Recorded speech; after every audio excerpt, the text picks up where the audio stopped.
everybody. Welcome to It Was Tuesday with your host, James Chen, aka Jay Chenzor. I know that a lot of people really enjoyed the Zangief versus JP Snake Eyes versus Reynolds analysis that I did in the past, and so I have asked for people for suggestions on things to analyze. And one of the ones that comes up is Oniki defeating Fujimura in the grand finals of World Warrior Japan Week 1. Kimberly defeating Ken. Now, obviously, this was quite a while ago. This was like a couple of months ago at this point now. So a lot of the meta's probably changed, and some of the things are probably a little bit different here. But, you know, at the same time, I have trouble beating Ken with Kimberly, so I felt like that this would be helpful to me at the same time. So this is something that I want to check out, actually. So, like I said, a lot of it might be a little bit different at this point because our knowledge is just different with the game. It's advanced quite a bit since then, but at the same time, a lot of the basic stuff is still going to hold. And I just want to see, for example, how Oniki approaches the neutral. I actually haven't watched these matches yet, weirdly enough. I just haven't had a time to go and sit down and watch them. ADHD and all that, you know, it's just finding a way to get myself to watch them. So I'm going to do that now. So this is my first time I'm going to watch them. And so I'm going to analyze this as much as I can, as best as that I possibly can. And let me see something here really quick here. So, okay, it's just about a month ago. August. Oh, wait, that's way more. It's about a month and a half ago. Month and a half ago that this was. As you can see here, August 19th that this was uploaded onto YouTube. So let's go ahead and take a look at this. In case you guys don't know, Fujimura, obviously one of the greatest Street Fighter players, top 8 finalist at EVO, just super good. He had like one of the best Ibukis in Street Fighter 5. Oniki is not a player that I am familiar with. Oniki is actually relatively new to me. However, Oniki is, I believe he's in SFL. And he really just kind of burst onto the scene and into a lot of people's brains by winning this first World Warrior with Kimberly. I've since followed him on Twitter and like been trying to steal a lot of the tech that he's coming up with. And in fact, he showed me one thing that, you know, through this match that I did see briefly of that I've been using a lot since then. So yeah, I know all these faces need to be emotes, honestly. I love all these faces, dude. They're so good. But let's go ahead and watch this. I'm going to have it mostly muted. Let me know if the volume is still too high. Obviously, the commentary is Japanese, so it's going to be kind of tough to have it on while I'm talking. But let's do this. So this is going to be Fujimura versus Oniki Kimberly here. Okay, we're still catching up. I see they hadn't turned that feature on yet. So immediately here, wait, so what did he do? So let's see if we can figure this out here. He just got in there. Okay, so he just got a combo, put Fujimura into the corner here. So now we have this situation. And so basically, off of the corner dive kick, off of this right here, you have enough time to drive rush with a jab to bait out a DP, and that's what he was trying to do there. And now he has the corner position here. So one of the reasons why I think this matchup is bad, we should probably talk about this ahead of time, is obviously one is that Kimberly's neutral, not as strong as a lot of other characters. So I'm really interested to see how he handles neutral. However, the other thing too is that because Kim lacks an OD wake up, she gets very, very much destroyed in the corner by Ken. Like, in terms of who can destroy the other person harder once you get in the corner, that's like an even thing. Like, that balances out. Ken's ability to destroy Kimberly in the corner is not necessarily greater than Kimberly's ability to destroy Ken in the corner. It's just that Ken does a little bit more damage, and then Ken's neutral is a lot stronger than Kimberly because her ranges are bad. Standing medium kick is her best poke. The only thing that reaches farther than that is her crouching heavy kick, which always is a risk to throw out. Even though it's -10, it can still be punished, especially by a character like Ken, whose crouching medium kick reaches 10 miles away. Fujimura is absolutely a tier enthusiast, Shay. He is not bashful about using the strongest characters in the game. And he never will be, and nor should he ever be. So let's continue here. So that's a bait right there. If they try to jump away from the throw, you can punish them by dashing in. But he has the corner position over here. Okay, already we see something that Oniki does that I cannot do, which is whiff punish. So, like, he walked into the crouching medium. See, he's backing out, and then he whiff punishes, gets the hard knockdown. And again, having whiff punishes in this game is very, very important, honestly.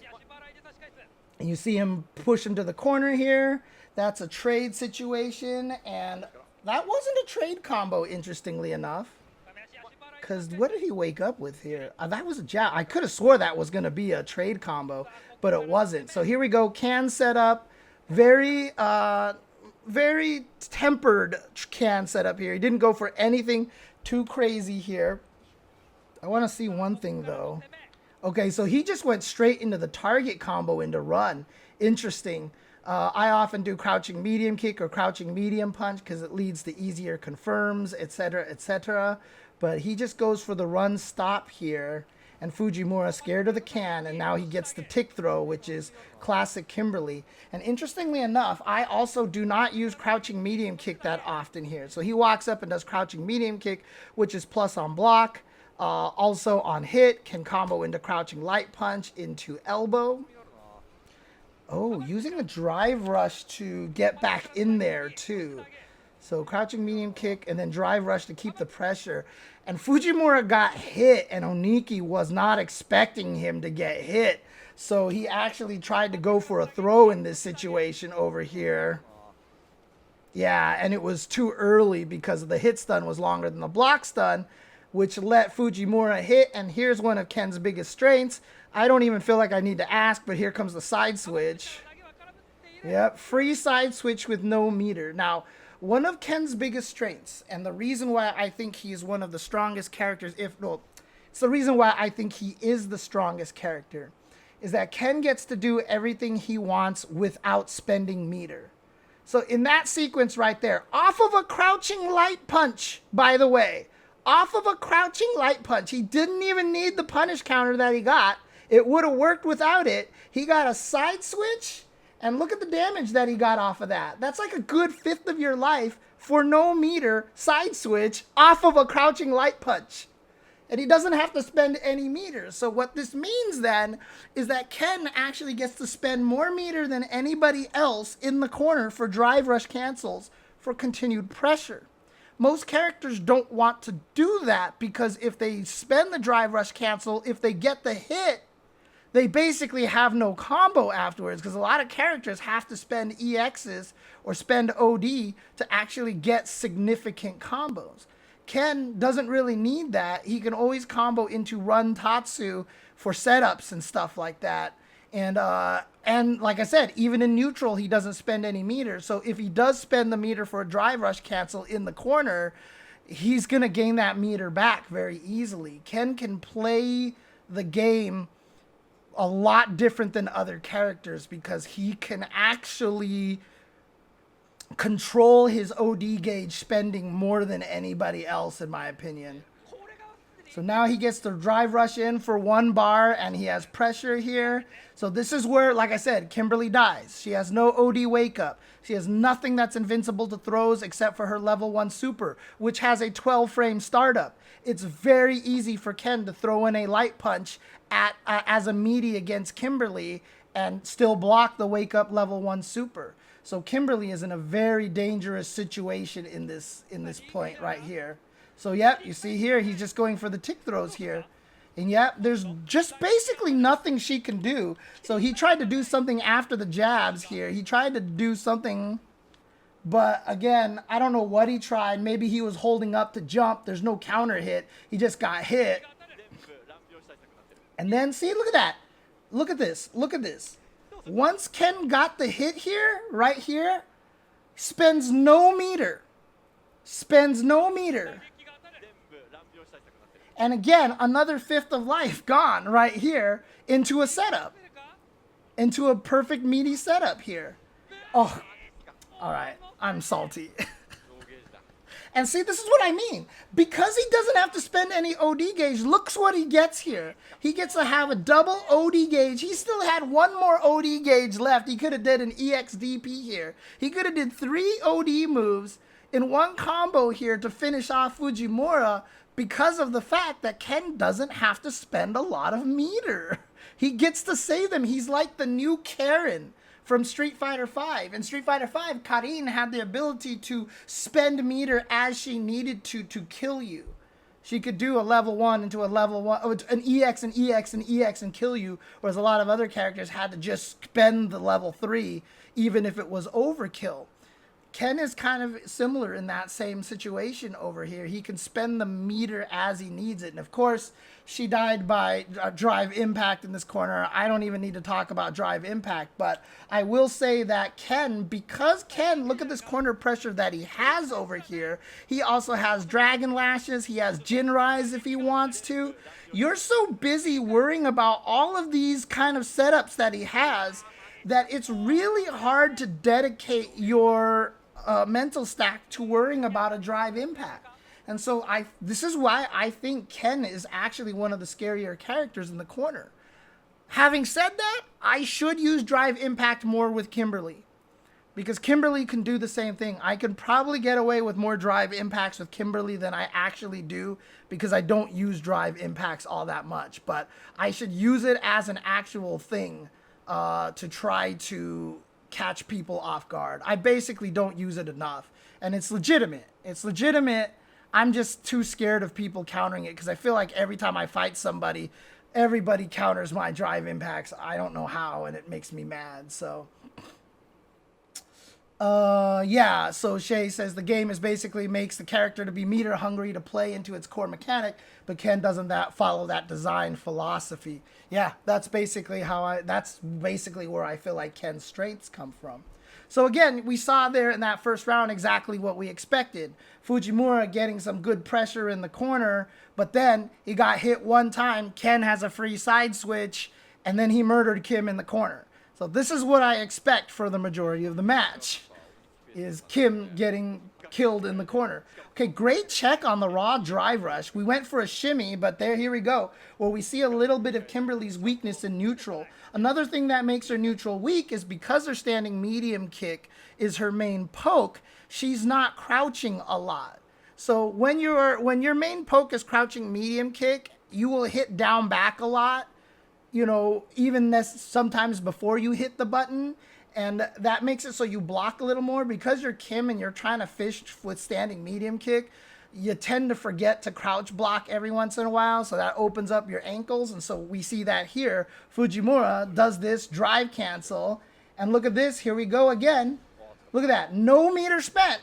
No meter spent after the drive cancel here. And he's going to combo into a level 3.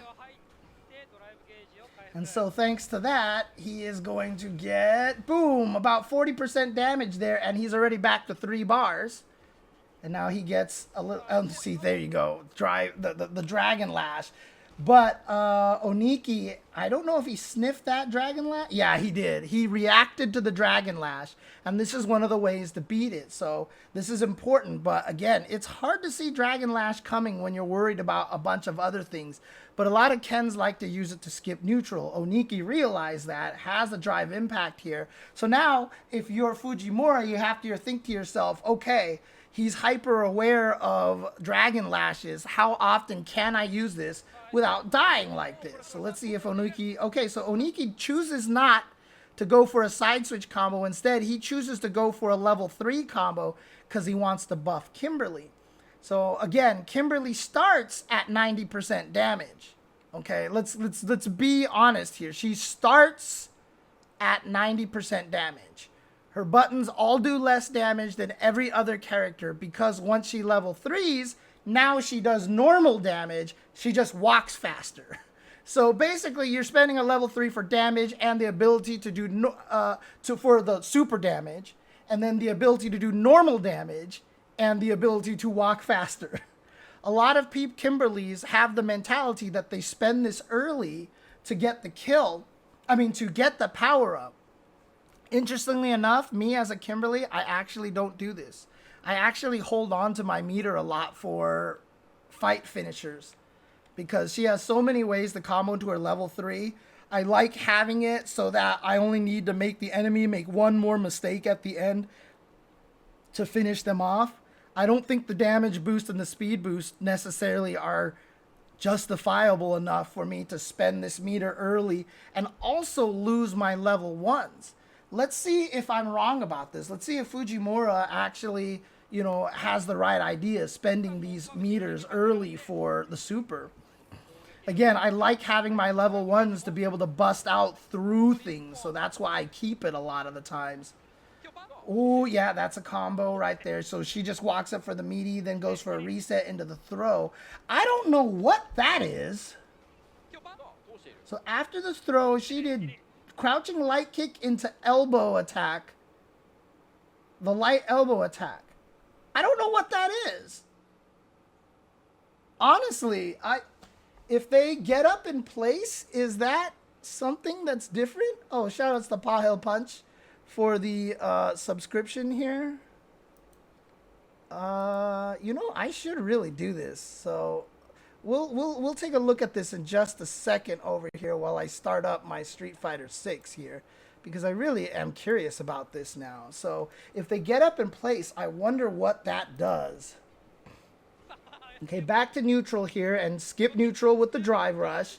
Confirm with the kick, and here we go. What's his setup here now? So he's going for the can setup. He goes for the buttons. Yep, there you go. That's a standard can setup here. But you see Fujimura just fighting his way out. I think that was a shimmy attempt here. Yeah, he tried to walk back. And he's going to use the drive reversal to keep him in place. But Fujimura with the wake up level 1 to blow up the drive impact. And now you're burned out. And now you're in the corner. And yeah, I don't know. Oniki tried to do something after the slide. I guess he thought he was at a range that he could at least trade, but it's very difficult. And so he gets counter hit afterwards, and now Fujimura gets to go into the Jinrai, and you have no ability to stop that drive impact. So, because again, he spent all of his meter, right? So what happened here? It was just Fujimura waking up with the level 1 super over here against the drive impact. So this one thing now, Oniki has half his life here, but again, this situation here for Kimberly is such a problem, especially if you're in burnout here. And try to be a little too aggressive after that slide, and then immediately Fujimura just takes advantage of this and actually wins game number 1 both times with the corner pressure. So both rounds that he won were good comebacks thanks to the corner pressure, thanks to Ken's ability to side switch. So his level 1 super to escape also is a side switch. So if he hits you with the level 1, he side switches. If he hits you with the low jab, he side switches. And now you're in the corner. So yeah, blessings for Ken. Blessings for Ken. Let's put it that way. So here we go. Game number 2. So far, honestly, not a lot happening here that's surprising or shocking to me. It's really kind of just going the way that I would expect a Kim versus Ken fight to go. The way that Kimberly wants to win is just to keep herself out of the corner. Most of the time, you're going to beat Ken with Kim by staying out of the corner kind of situation. So let's see if Oniki can manage to do that here. Yeah, and again, her teleports are not particularly strong. Gets him with the overhead. Here's the Jinrai kicks again. And not much you can do. So one of the best things you can do to the Jinrai kick on block is if he does this into the medium Jinrai, like you see here, crouching medium kick into the medium Jinrai is the OD DP right here. If you are Ryu, if you are Luke, if you are Blanca, if you are Guile, whoever, you do an ODDP here, nothing Ken can do about it. If he does the medium Jinrai and you block the medium Jinrai kick like this, if he doesn't do a follow-up, he's punishable. If he does the follow-up, it's not a true block string, so you beat him. Only if he does the heavy Jinrai, so you have to listen for Ken to go, Jinrai! And if you hear that, then you can't punish that on block. But in this situation, when Fujimura does crouching medium kick into medium Jinrai, you can OD through this. Guess what Kim doesn't have? She doesn't have an ODDP. She has to hold this. Because this follow-up is a true frame trap.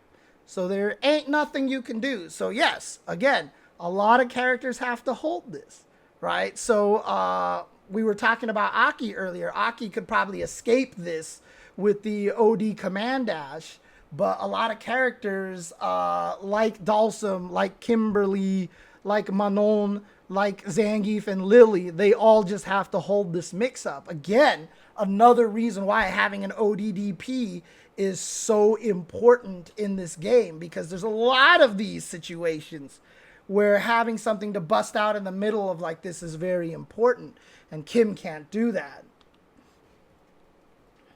So now Kim is trapped in the corner here, so this could be game over, honestly, for Oniki this round already, because like I said, you're worried about the standing heavy punch, standing heavy kick, crouching medium kick, Jinrai kicks, dragon lashes, drive impacts, jumps, etc.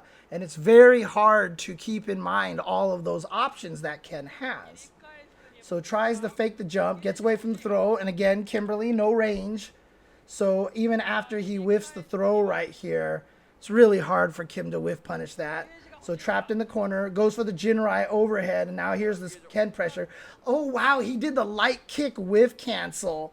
And see, look at this. All this time that Fujimura is doing all this pressure, you notice he isn't spending any meters. So when he does that empty drive cancel on the standing light kick, he still has 3 whole bars right here. And then what does he do? He gets in with that. And then again, the same thing. Oniki has to try to do something. He presses a button after crouching light punch, gets hit, and now is getting slaughtered in the corner over here. There's that meaty standing heavy punch, which is plus on block, I believe, and also comboable if it hits. If you time that meaty heavy kick, you do that by heavy dragon punch with a jab into standing heavy punch, and it's automatically meaty for you. So here we go, Ken pressure, and again, he drive cancels. What did I say? That empty drive cancel gave him 3 bars left, right? Now look at this whole sequence here. He gets the hit, combo, gets the DP, does all this stuff over here, has all these sets up, drive cancels. He's still at 2 bars. He just drive canceled twice in a row, and he's still at 2 bars. And it's because Ken hasn't had to spend, he didn't have to spend any meter for any of those combos or setups or anything. So he gets to save the meter for these continued drive rush pressure. Again, one of the things that makes Ken really strong, he gets to spend the meter for this. Every other character, when you spend the meter for this, you neuter your combos so badly afterwards. And into the throw, and then meaty fireball to beat the level 1 super if he did it. And what did I say? As soon as Fujimura got Oniki in the corner, I was like, he's probably dead. There it is. Oh, OD slide for Aki leaving a puddle behind would actually be really sick. I'm actually kind of sad they didn't do that now. Okay, so neutral game over here, taking advantage of that plus crouching medium kick. But again, Ken gets in with the Dragon Lash. Now, Oniki didn't react in time. He tried to perfect parry it at the last second, but obviously the drive parry doesn't change the frame data. Ken is still plus, so you still have to respect the crouching light punch afterwards. There's nothing you can do about that. Even if you level 1 with Kim, I think he would be able to block it in time. Okay, then he tried to do something because he suspected he was going to do crouching light punch into stand medium punch, but instead he does another crouching light punch. So Oniki tried to press buttons after the crouching light punch, which is minus on block, but because he chained it, he actually frame trapped.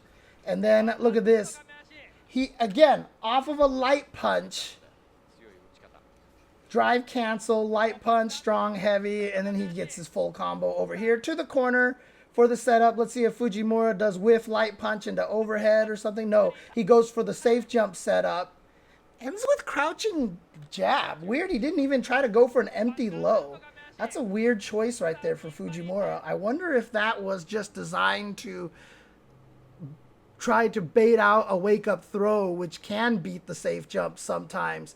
And so maybe he was actually just trying to beat the throw or something. I'm not sure. But again, Oniki tried to hit a button in between after the jab, and it was too late, even though it is minus, so he should be able to win against the stand strong. He just hit it too late because you just don't know how many jabs Ken is going to do.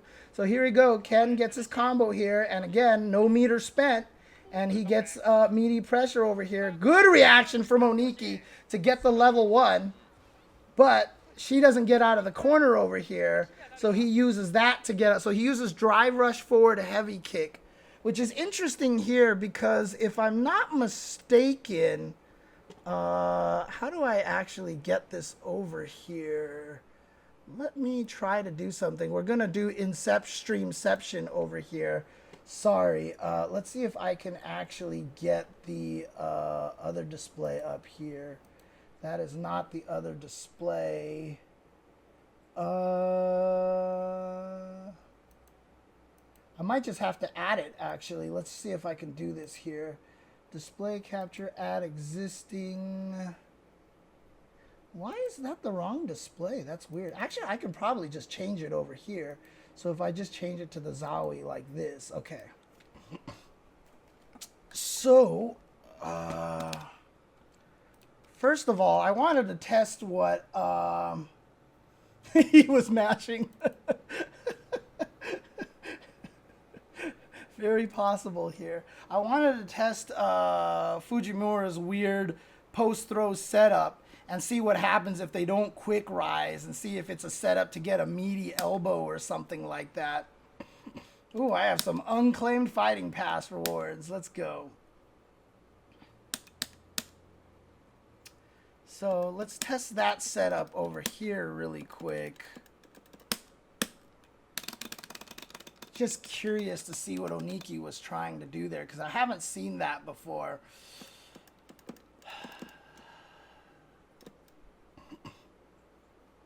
Okay, so what I want Ken to do is recover in place, block all. So he did throw with light punch into elbow.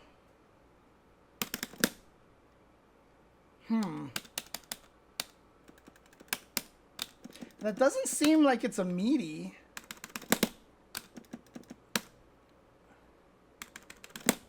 God, it's so hard not to accidentally do 2 of them. Yeah, I don't know what that is. I don't know what that is. Honestly, not sure. I'm not sure what that is. Not sure why he did that, to be honest with you. No idea why he did that. No idea. All right, so let's actually switch this back over here. What did I want to test with Ken over here? Let's take a look at this really quick. What were we testing over here? So, all right. Yeah, I mean, he was going to... So it wasn't necessarily mashing. It's just he was already pumping the motion, trying to see if Fujimura did anything. And as soon as he saw that the super came out, basically. Oh, that's what I wanted to test. Right. I don't think that's real. I don't think that's actually real. If I'm not mistaken, if you drive rush into forward heavy kick like that, I think it's still actually stoppable by jabs. So let's actually check this really quick here. So let's actually turn this on to light punch here off of block here. Let's get you standing. Yeah, it's not real. Like, Oniki got away with this one. You still can't make it over. Like, the extra 4 frames of block stun do nothing.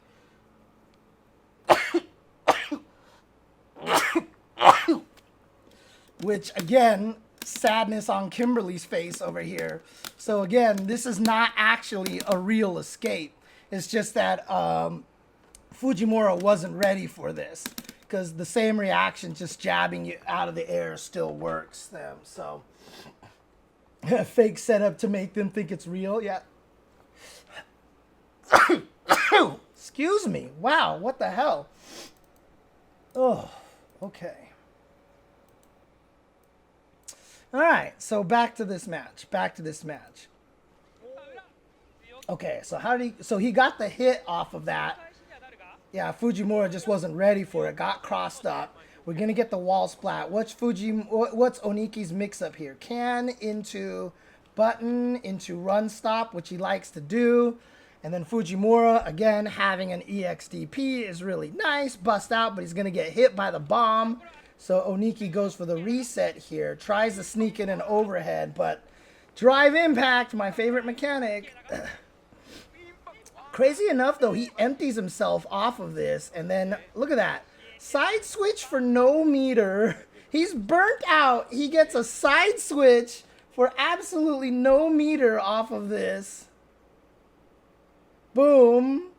By doing this, run into Dragon Lash into a level 3. So his free side switch always gives him the option to burn a level 3, a level 1, or a level 2, however he sees fit, at no meter cost.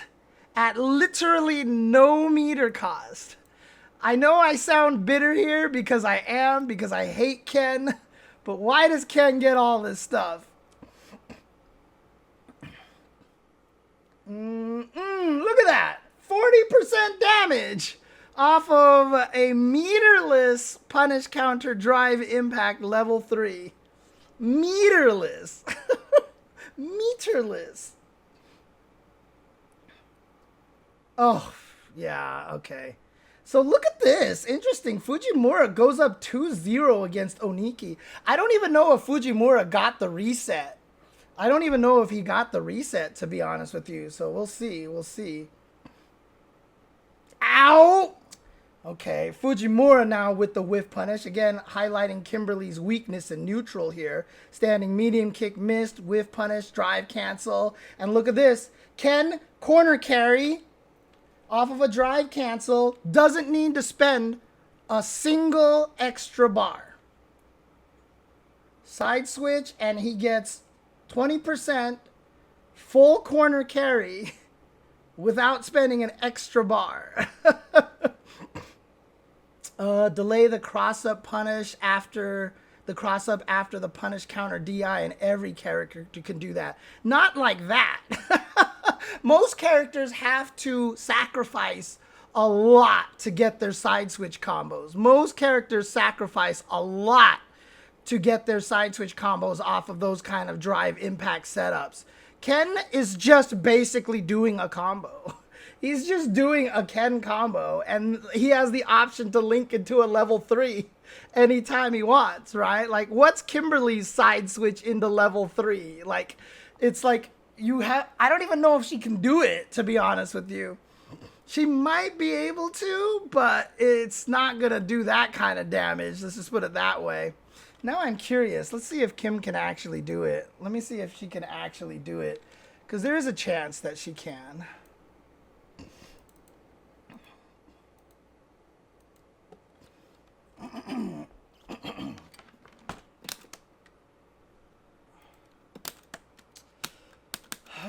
No block, punish counter. Oof.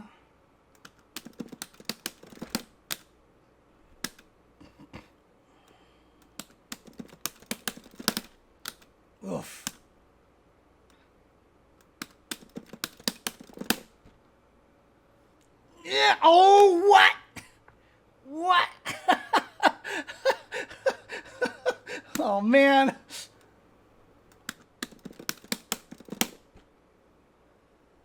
Ugh.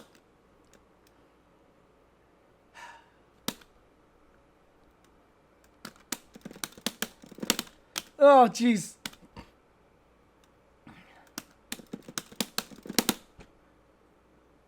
That sucks.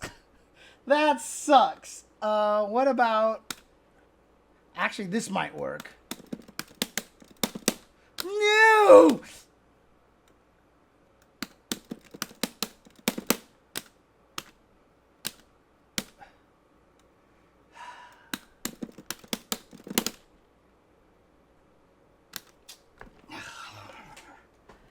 Freaking Ken.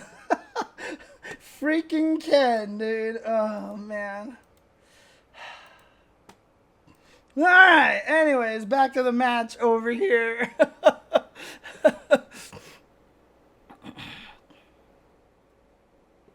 Yeah, Ken's just going to get stronger and stronger as it goes, honestly. So here we go. Up 2-0. Fujimura looking strong. There's that punish counter on the standing meter. No meter spent all the way to the corner over here. Nice backdash. So a strong read right here from Oniki to get away from the meaty throw. And so he gets the punish counter into the back throw Bushin combo here. So now he has Ken in the corner finally.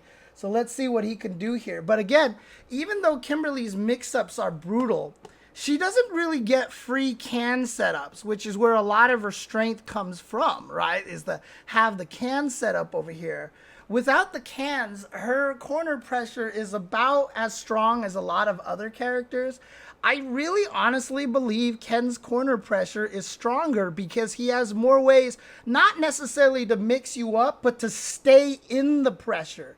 If you're not ready for a Dragon Lash, if you get baited by a Jinrai, he can drive cancel because he doesn't use as much meter. So Kimberly, you know, while her corner pressure is terrifying, at the same time, it's still not as good as Ken's. And then as we see here,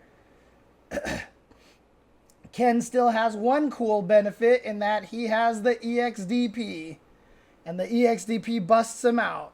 And there we go. Dragon Lash in there. Here comes the Jinrai. Oh, he tried to go for a run, stop, throw. Nice reactions right there from Oniki. Now, off of a back throw, drive rush, Kimberly gets nothing real here. So, yeah, he just goes for a bait with a crouching light punch. Oh, you got checked by standing light punch. Here we go. Oh, Fujimura just, I don't know what he did that side switch there for. But again, the neutral situation is not in Kimberly's favor over here. Okay, gets the overhead. And then, again, having an ODDP. Now, Fujimura burnt himself out, so he could still definitely lose this for doing this to himself. But again, what? That was way too far to go for the throw. Oh. I mean, honestly, one of the ways to balance Ken, and I know Ken players won't like this, give him an OD run that makes it do everything that he does now. So he has regular run and then 3 kicks for an OD run, but regular run makes all the special moves behave like normal.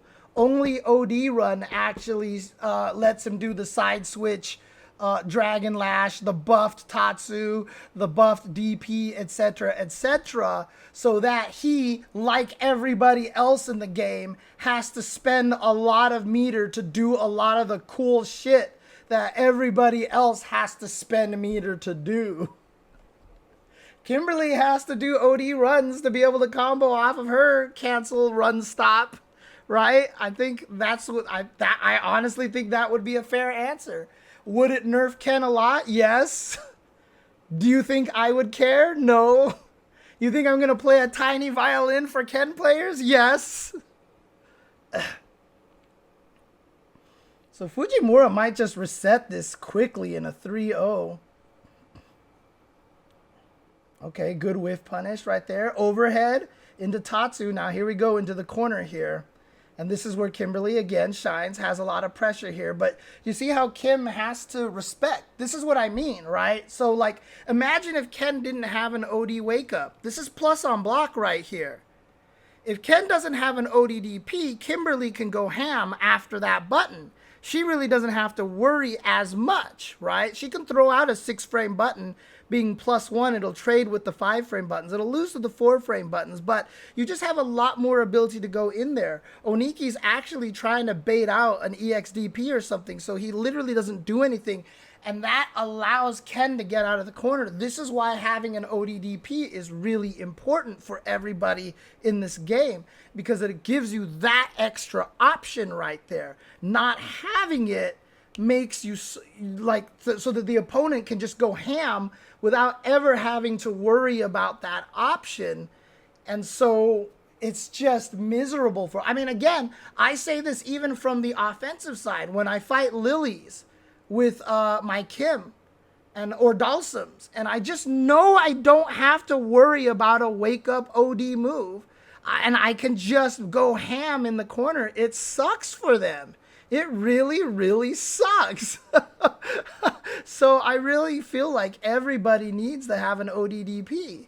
Honestly, I really feel like in this game, everybody needs one. Oh no, and now guess what? Back thrown in the corner. Oh, that's right. Ken also has EX fireballs for extra pressure here. True, it would be balanced more. Yeah, I really think so. Oh, wow. Oh, that was counter, not punish counter. If it was punish counter, he could combo into his crouching medium kick. Yes, even from this range. Because for some reason, Ken's standing heavy punch doesn't push him anywhere. And his crouching medium kick reaches across the entire screen. And it would combo. And it's only +7, by the way. Punish counter standing heavy punch with Ken is only +7.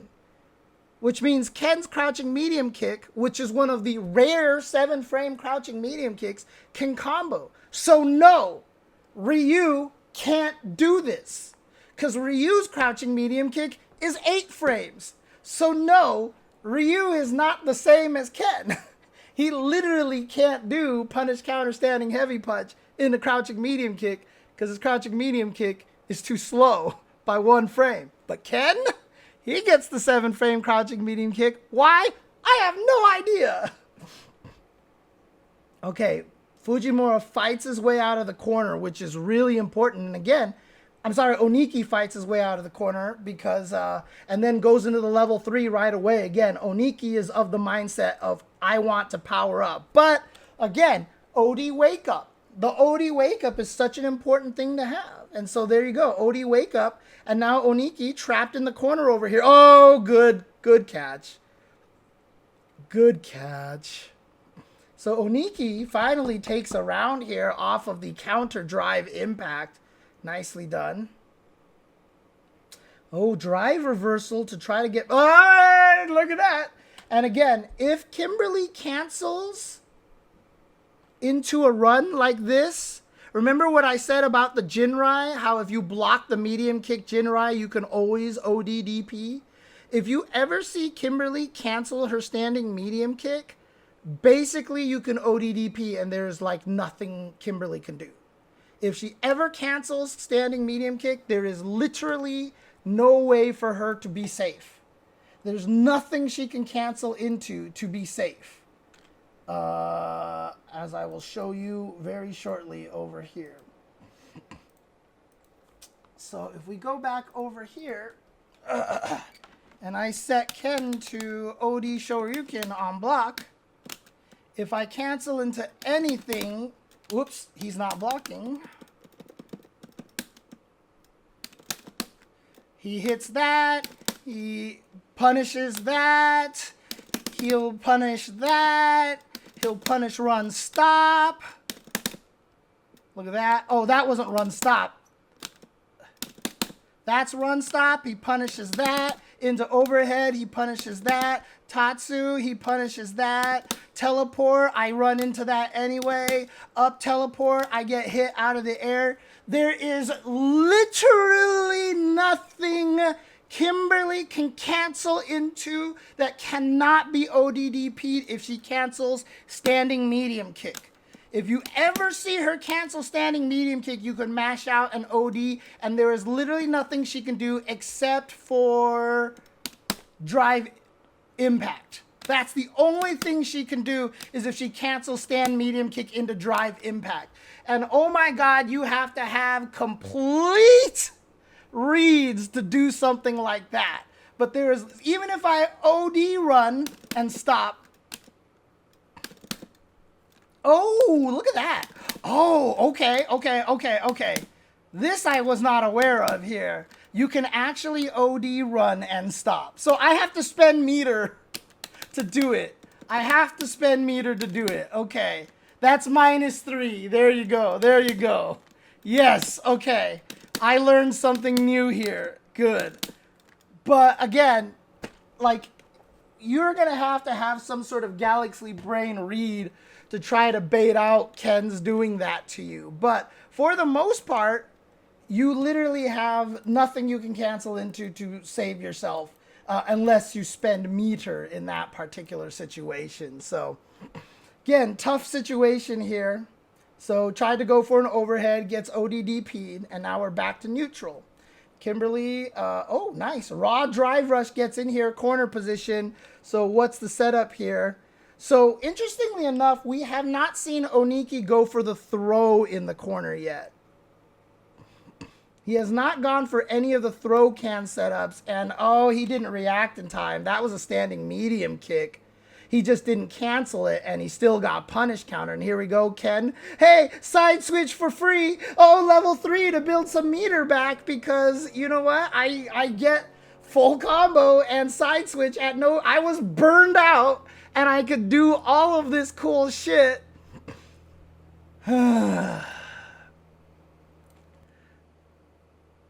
was burned out. I get a free side switch into level 3, and now I get to be a pest in the corner. Oh, okay, so Fujimura backs off, actually. Yeah, so not much you can do if you're burned out and you block that overhead kick. There's really nothing you can do about that. So here we go, tries to go for a throw. Oh, he had it if he didn't do the down elbow. Okay, so Tatsu for the corner push.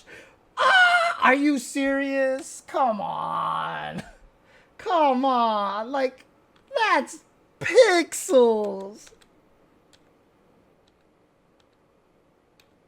Dude, Fujimura got so lucky. Okay, drive reversal to keep him in the corner, but burns himself out. So now you just got to hold all this mix-up here. Oh, and that side switched him? Oh, the classic. Oh, let's go, Oniki. So here we go. So this is one of the classic setups for Kimberly over here, which is jump into down elbow. Because everybody, one of the things that everybody learns very early on in Street Fighter V and in Street Fighter VI is that jump, cross up, low jab, jump, cross up, low jab, cross jump. So cross up, low jab, cross up is really annoying. And so what a lot of people learn to do right away is when they see someone jump forward next to you, they instinctively walk forward. They instinctively walk forward. So I win a lot of matches with this exact thing that Fujimura does right here. I mean, that Oniki does right here. Jump, and it looks like he's going to jump over you. So immediately you walk forward, and the elbow drops you, and then you get hit by that. Now, again, once you hit with this, you're only +4 or +5. So you can't get a big old combo off of that. So he just does jab into elbow for setup situation here. But this is one of the reasons why I saved my level 3. Because if I had a level 3, I'd win here.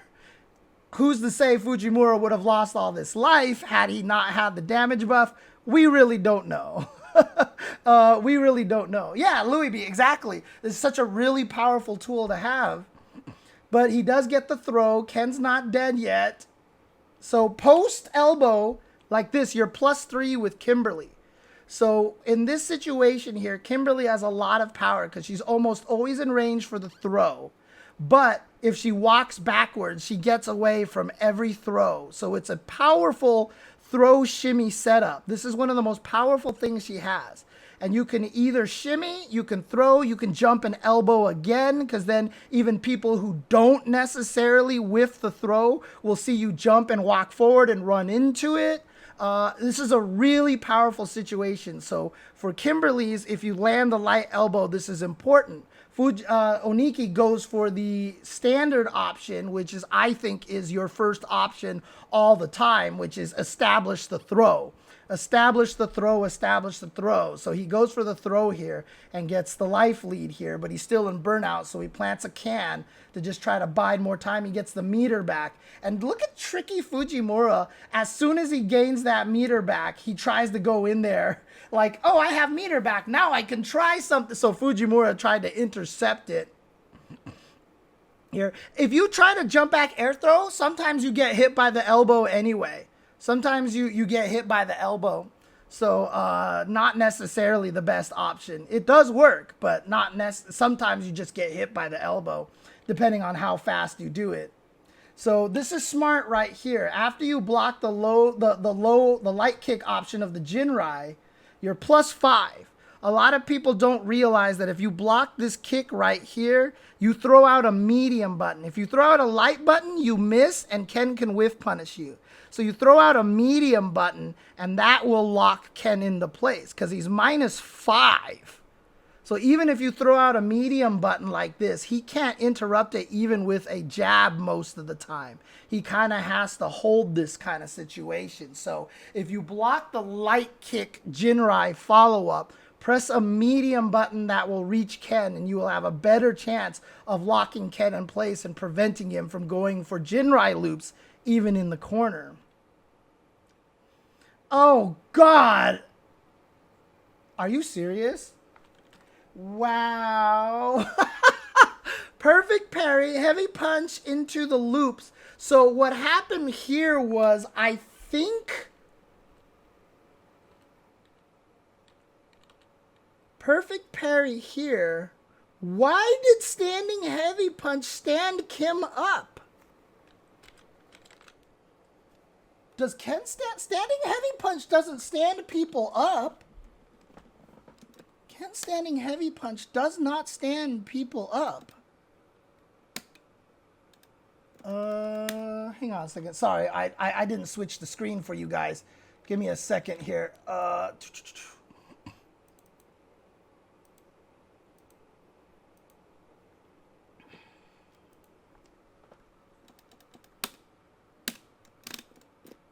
Right? Yeah. It doesn't stand him up. So what happened here was Kim canceled the button into something because it was a counter hit. It wasn't a punish counter. He canceled into stand light. Let me see. Can you do that? Let's see here. Yeah, he chained crouching light kick into standing jab. That's exactly what he did. Interesting. So heavy punch on block. Let's set him to block all. Perfect parry. Does that make him hit? Yep, okay. That's what happened. That's what happened.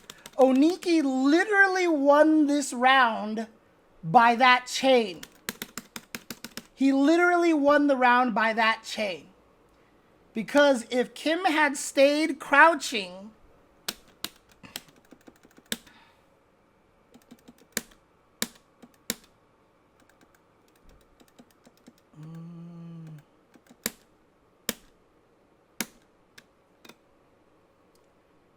if Kim had stayed crouching,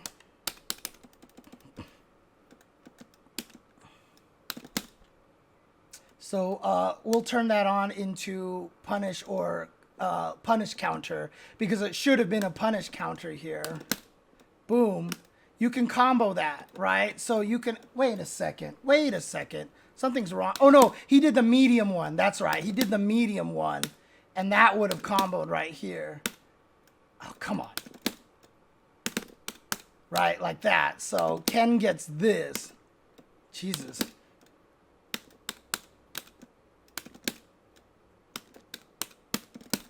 Like, so Ken gets a whole combo off of that situation here. Like that. See, he would have gotten that. So Fujimura would have gotten that combo. Now, the thing that's weird to me is normally when you perfect parry something, you're not able to cancel the button anymore. So I don't know how how Oniki canceled that. Is that only for, does that not apply to chains? Does that only apply to special moves? That's really weird. Because normally perfect parries kill your ability to cancel buttons. So I'm surprised that actually happened. Because yeah, counter hit means that he...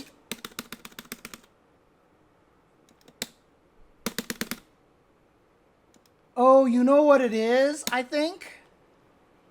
It wasn't a true punish.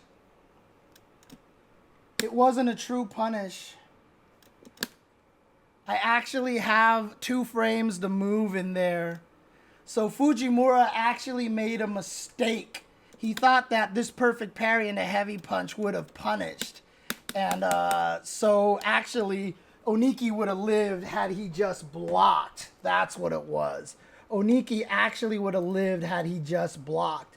But it actually kind of worked out for him because he did get hit. Fujimura thought he had the combo, so he went into the Jinrai and then just basically tried to do his combo.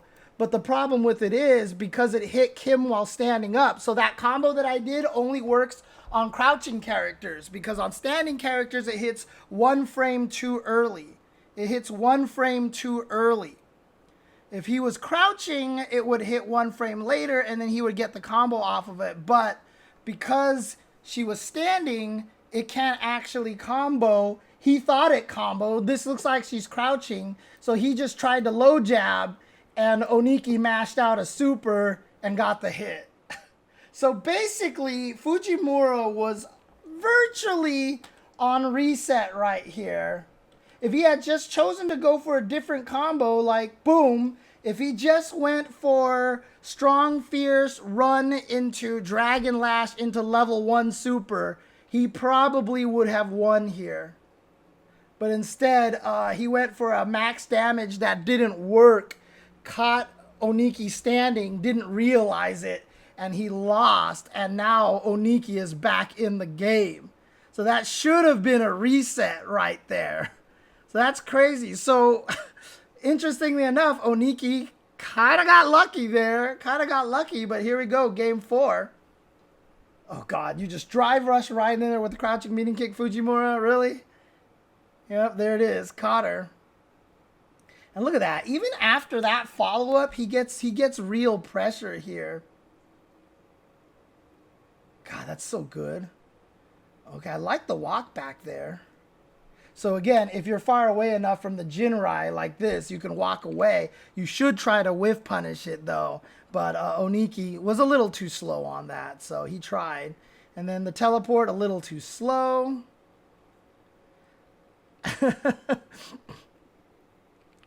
And now Kimberly's stuck in the corner here. How does he get out of here? Tries to go for a back throw. That's not a real combo. He was too close, unfortunately. And now Fujimura has the corner pressure again. Okay. And yeah, you see right there, Fujimura jumping back away because he was worried that he was actually going to go for the throw here. Now, again, also, like I said, that you can ODDP. If she cancels into a run like this, unless she runs and slides, you can jab everything that she does. So if you see her cancel into a run, a 4-frame button beats everything except for run slide. Now, run slide is obviously super punishable on block, but that's the only frame trap she gets in this situation. Fujimura didn't realize that that's what was happening, so he did have to end up blocking the run.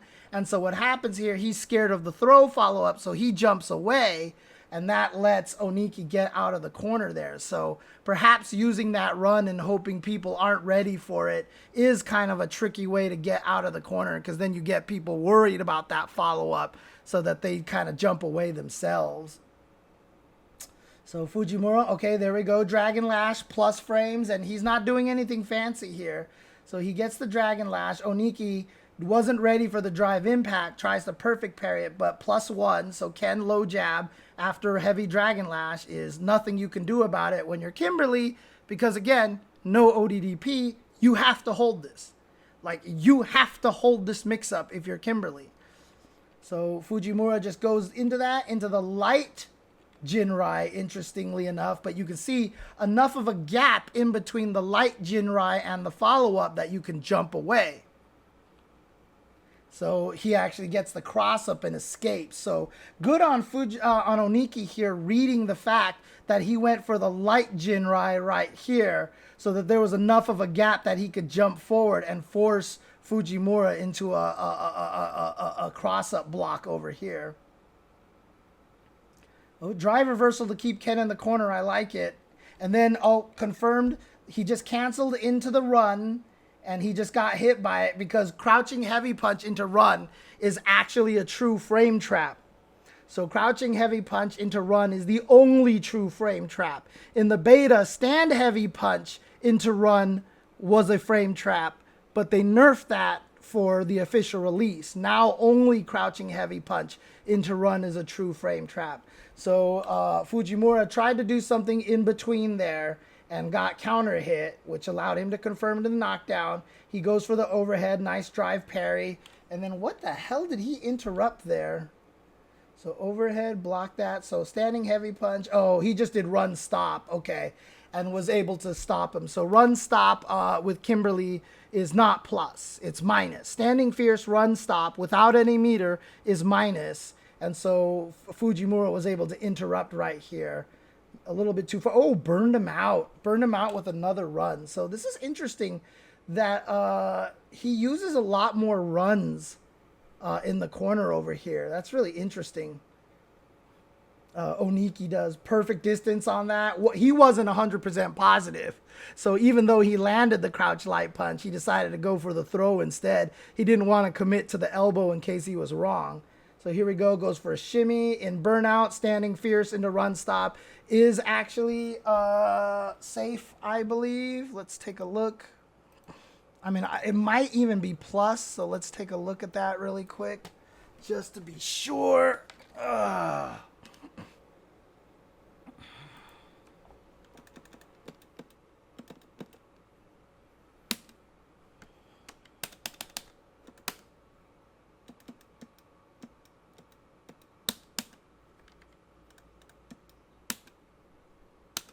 Blocking.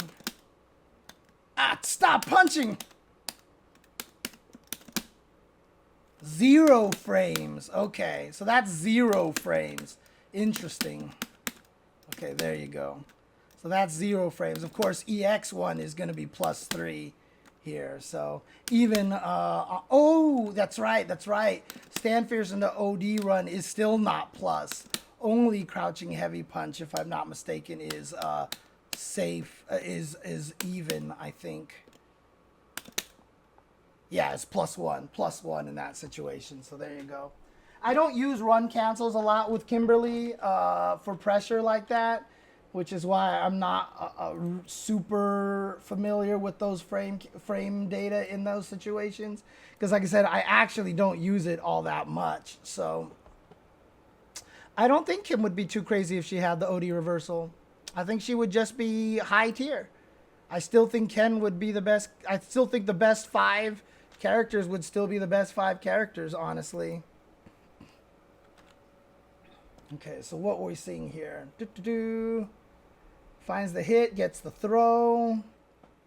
Tries to shimmy. Again, that was 0, but Fujimura wasn't ready for it. Jab too late, got counter. And so now, like I said, this is where Kim's strength comes in. Wow, that was just a regular counter hit. Counter hit. And that doesn't combo over there. What could Oniki do instead in that situation right there? Because on that's gonna be on counter hit is +7. So on counter hit that's +7. So she should go for the on counter hit like this, it's gonna be +7. So if you're close enough, you want to go for standing medium punch instead of standing medium kick. But see, the problem is a lot of times this is the problem with Kimberly here, right? Standing light kick might be your best option. Just do this basically, and that works on counter hit or not. So now you don't even have to do the confirm, right? Yes, her standing light kick goes farther than her medium buttons, unfortunately.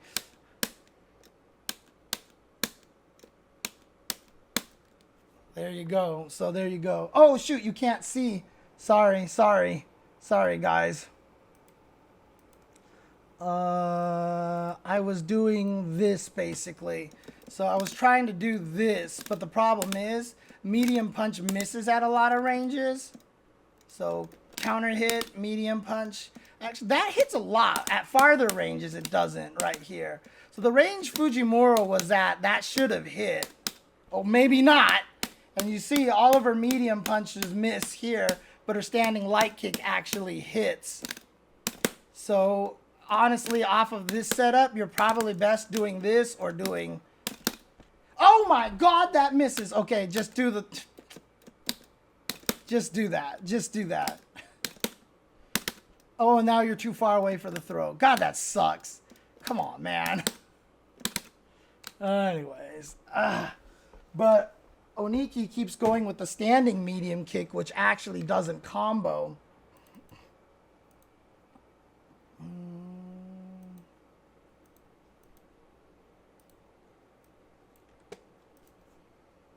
So, but he just uses it for pressure. Oh, look at this. He's just mixing them up. Yeah, okay.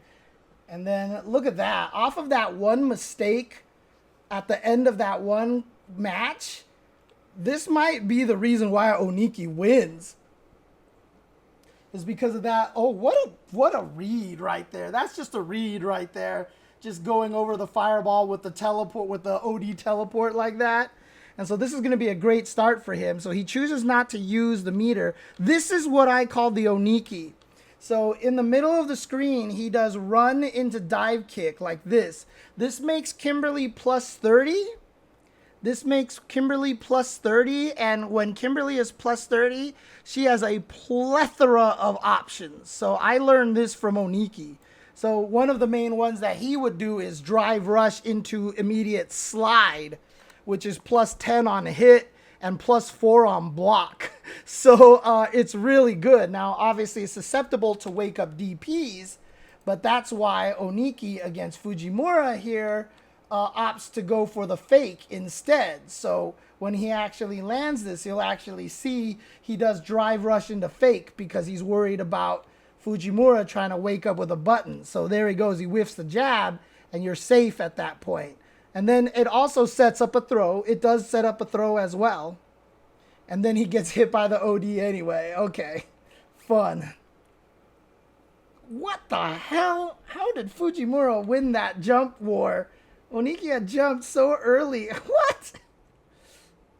Oh, good block. Good block. So one thing to note with Kimberly, no matter how close you are, if you hit with crouching, down forward, medium kick, you are not punishable.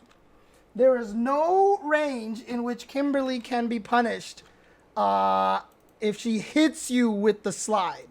This is really important for Kimberly's because I've started using this as an okie doke to kill people. Funny enough. But at point blank range, she's always going to be -3 at worst. -3. So she cannot be killed at this range. Which means a lot of times if I actually catch somebody and they're not ready for it. So like if I do this, like if I just do this, like this is an okie doke, right? Like I've actually won matches doing this. Because God, when she hits you like this, of course you're gonna jab, right? Like she's like point blank, but she can't ever be punished. So there's no range in which that will ever be punishable. But if you don't know that, you're going to jab. And the level 3 can hit you. So that is an absolute okie doke. On that situation, yeah, they hit it. They hit buttons when they're hit because it looks so negative. Most people know those slides at point blank range are really negative. And so people will hit buttons on that particular move because it hits and it's just like she's just sliding there forever. And it looks like, well, I can punish that because in the history of most fighting games, whenever a slide hits that close, you usually can punish it. Like if Dalsum hits you with a slide that close, I think you can punish him. But Kimberly will never be punishable in that situation. A lot of people don't know that, so they actually get hit. My vids have helped you reach platinum? That's awesome, Omniblast. Let's go. All right, here we go. Back to this match over here. So we have this throw here. Ken busts out with the ODDP. Tries to get in there. That weird situation happens. So here, and then he just blocks. Oh, I see what he did. He tried to go for a perfect parry. You know what? I haven't thought about that. I need to do that more often. Slide into perfect parry. That's good. I haven't thought about that because I'm scared of getting thrown in that situation. But if I sense that people like to take their turn, if I can learn how to time the perfect parry out of that, I can definitely steal a lot of hearts that way. Basically, I can actually steal a lot of turns this way. But here we go, big punish. And again, Oniki likes to go into the level 3 as early as possible. In this situation, though, it's a good idea because he also is going to burn out Fujimura. Oh, God. Fujimura's like, I don't care. Ah! All right, so here we go. Now it's scary time. But she still has all this meter. Oh, just try to pressure him. Oh, use it as a free get-in. That's smart. That's interesting. Okay. I hadn't ever thought of using the cans this way. Interesting. Just throw the multiple cans. Because what's crazy about this, by the way, this is not an OD move. Even though it's down, down, down, and 2 buttons, this is not an OD move. Look at Oniki's gauge here when he throws those. Boink! Throws out 2 cans. It is actually not an OD move. It's just a way to use both cans at the same time, which is crazy. So there you go. It explodes. He teleports. It allows him to get in. That's really smart. I'm going to have to learn to use that. Okay. And now here we go. Pressure, run into overhead. Nothing you can do about this. Crouching heavy punch. Yep. Into drive impact. Ken has no meter. There is literally nothing he could do about this. He tries the jab and gets hit because why not? Because there's literally nothing you can do about this. So there you go. So Oniki now has gotten 2-2. That's so crazy. It should have been a reset had Fujimura just gone for strong fierce into run into Dragon Lash level 1. We would probably be in a reset. But because of that, Oniki is actually here at match point. All right, so he got in with the throw. We don't know how because that was catch up here. Let's see what this looks like frame by frame, actually. Curious. So, Kimberly. Oh, there's so many frames. Go away, fight. Dang, this thing is here forever. Oh, did he get the meter back? I didn't even see. Okay, so right away he just drive rushed in. Strong into throw. Okay, so he just did drive rush strong into throw. Okay. Pressure. Oh, yeah, he got up straight up. He didn't back roll. So, yeah, that means Kim can get throw loops. So there we go. Throw loop here. Now he is in the corner. A third throw. Does he go for a fourth one? He does. He actually went for 4. That's awesome. Good stuff to Fujimura for the throw escape right there. Oh, but then he just gets out. He just gets out by jumping. So here we go. Tech, jump, and yeah, he's out of there. Oh, and so Oniki gives him the favor. This is one thing I don't use enough of. I do not use drive reversals enough. I should remember using drive reversals more often now. This is interesting. This is one of the first time we've actually seen Oniki throw out a can randomly like that. And he goes for the slide. And Fujimura wasn't sure about the can explosion timing here because he does throw the light one out. I believe that's the light one. That one might be the medium one right there. But Fujimura wasn't sure the timing on that. So he just blocks. So Oniki takes advantage of the fact that the spray can thread is there. And he uses it as setup in the pressure. We're in the corner. Gets the throw on him. Oh, he's going for throw loops now. Oh, there we go. The shimmy. And so classic round here for Oniki. This was basically a picture perfect Kimberly round, right? Kimberly right at the start here got the corner off of drive rush throw. And then it just basically spiraled out there. Now, Fujimura did make it out of here. Why wouldn't you? Why would you not go for back roll wake up? I don't know. Nuke Oxy, maybe because you're not sure they're ready for it, and so you're just hoping not to push yourself into the corner as much. So you just do the regular get up, hoping they're not ready for going for a throw loop. But you have a lot of time to react to that, so I'm not sure why he didn't do that. But that right there was the round winner. That right there won Oniki the entire round.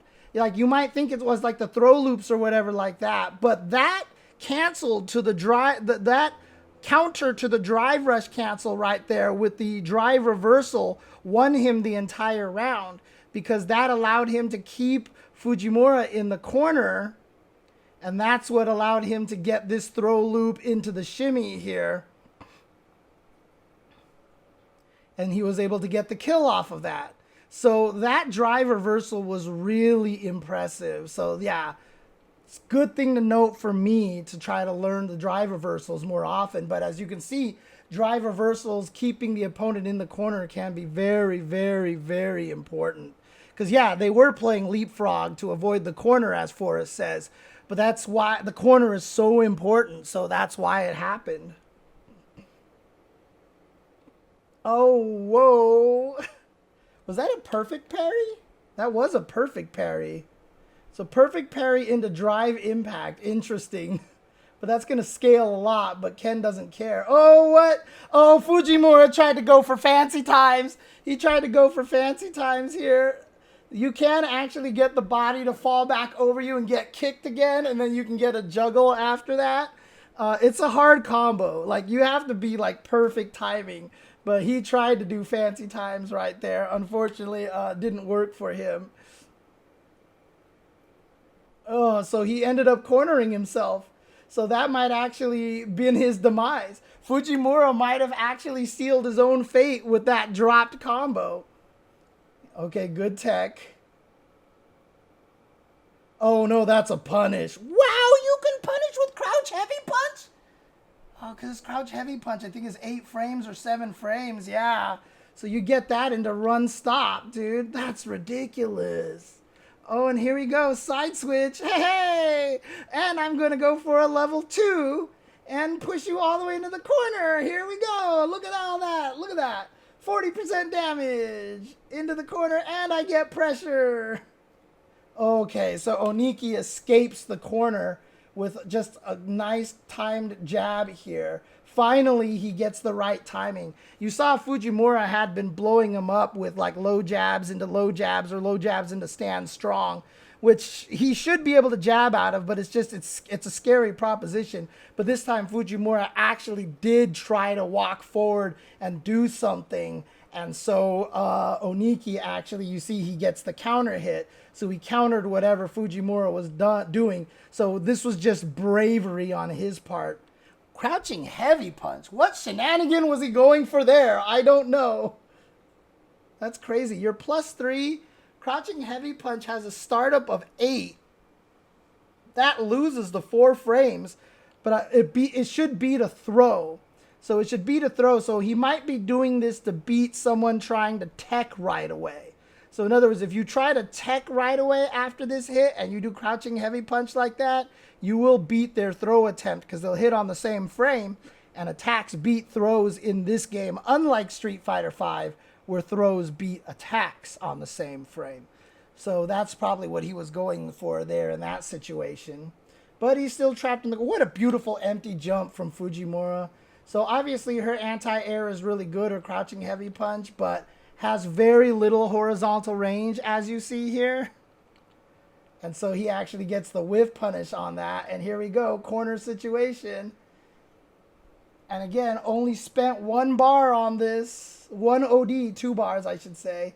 And that sets up the meaty... Oh, but he woke up with the super! He went for it. He went for it. And now throw pressure. Oh, the OD, yeah. So again, if Kimberly drive rushes after forward throw like this, the only way for her to escape a wake-up ODDP is drive impact. So if you ever see Kimberly forward throw you and drive rush like this, The only thing you can do if you're Kimberly is the drive impact. Otherwise, an OD DP will beat Kimberly in this situation every time. It's really annoying. I haven't been able to find a good way to counter this. Drive impact is the only way, and it doesn't work on some characters. There's another reason why right here you'd want to get up in place, Nuke. I can actually show you this. This is actually kind of important here.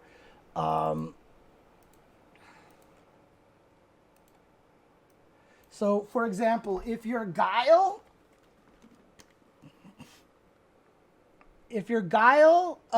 it's important sometimes to get up in place. Because if we do this, let's actually have Guile wake up with an OD somersault kick like this, right? So if I throw him, he's going to OD somersault kick like that. Let's have him roll backwards here. So if I do this and I try to drive impact him like this, you notice that we recover on the exact same frame. I cannot punish Guile in this situation. I cannot punish Guile in this situation. But I can do this. Whoops. Where's my drive rush? Oh, God. Is he rolling backwards? He is. I can do that. I can bait out Guile's flash kick by doing that. I can actually drive rush into... God, why is my drive rush so bad these days?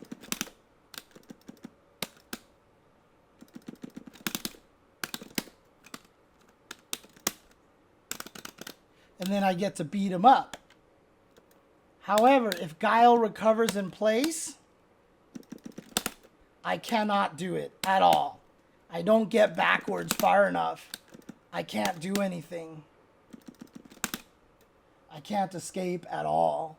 So there, for example, for Guile is a good reason to not do the back roll in that situation, because now if I see green, I just EX flash kick and there's nothing Kimberly can do.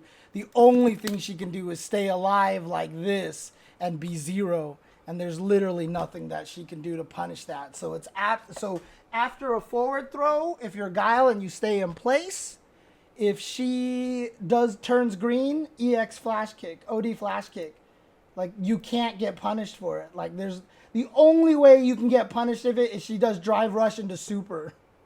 And like that's again another one of those super galaxy brain reads. Yeah, you don't want to do that, basically. You don't want to go for that. So yeah, so he busts out here, kills Oniki. So he didn't pay for his Tatsu combo miss into the corner. Yeah, drive rush super is the only way Kimberly can beat that flash kick. So So here we go, back to this. This is reset or championship point here. A trade on the air-to-air. Very fortunate for Oniki here. They both fall down. Oh, she just teleports right back in. That's not good. How did Ken miss? What the hell? He just kicked. He was trying to kick her out of the air, so he hit the button super early and it just missed. Regardless, he still gets the hit anyway afterwards. Yeah, again, Oniki hitting buttons in between, which has been his downfall in a lot of ways.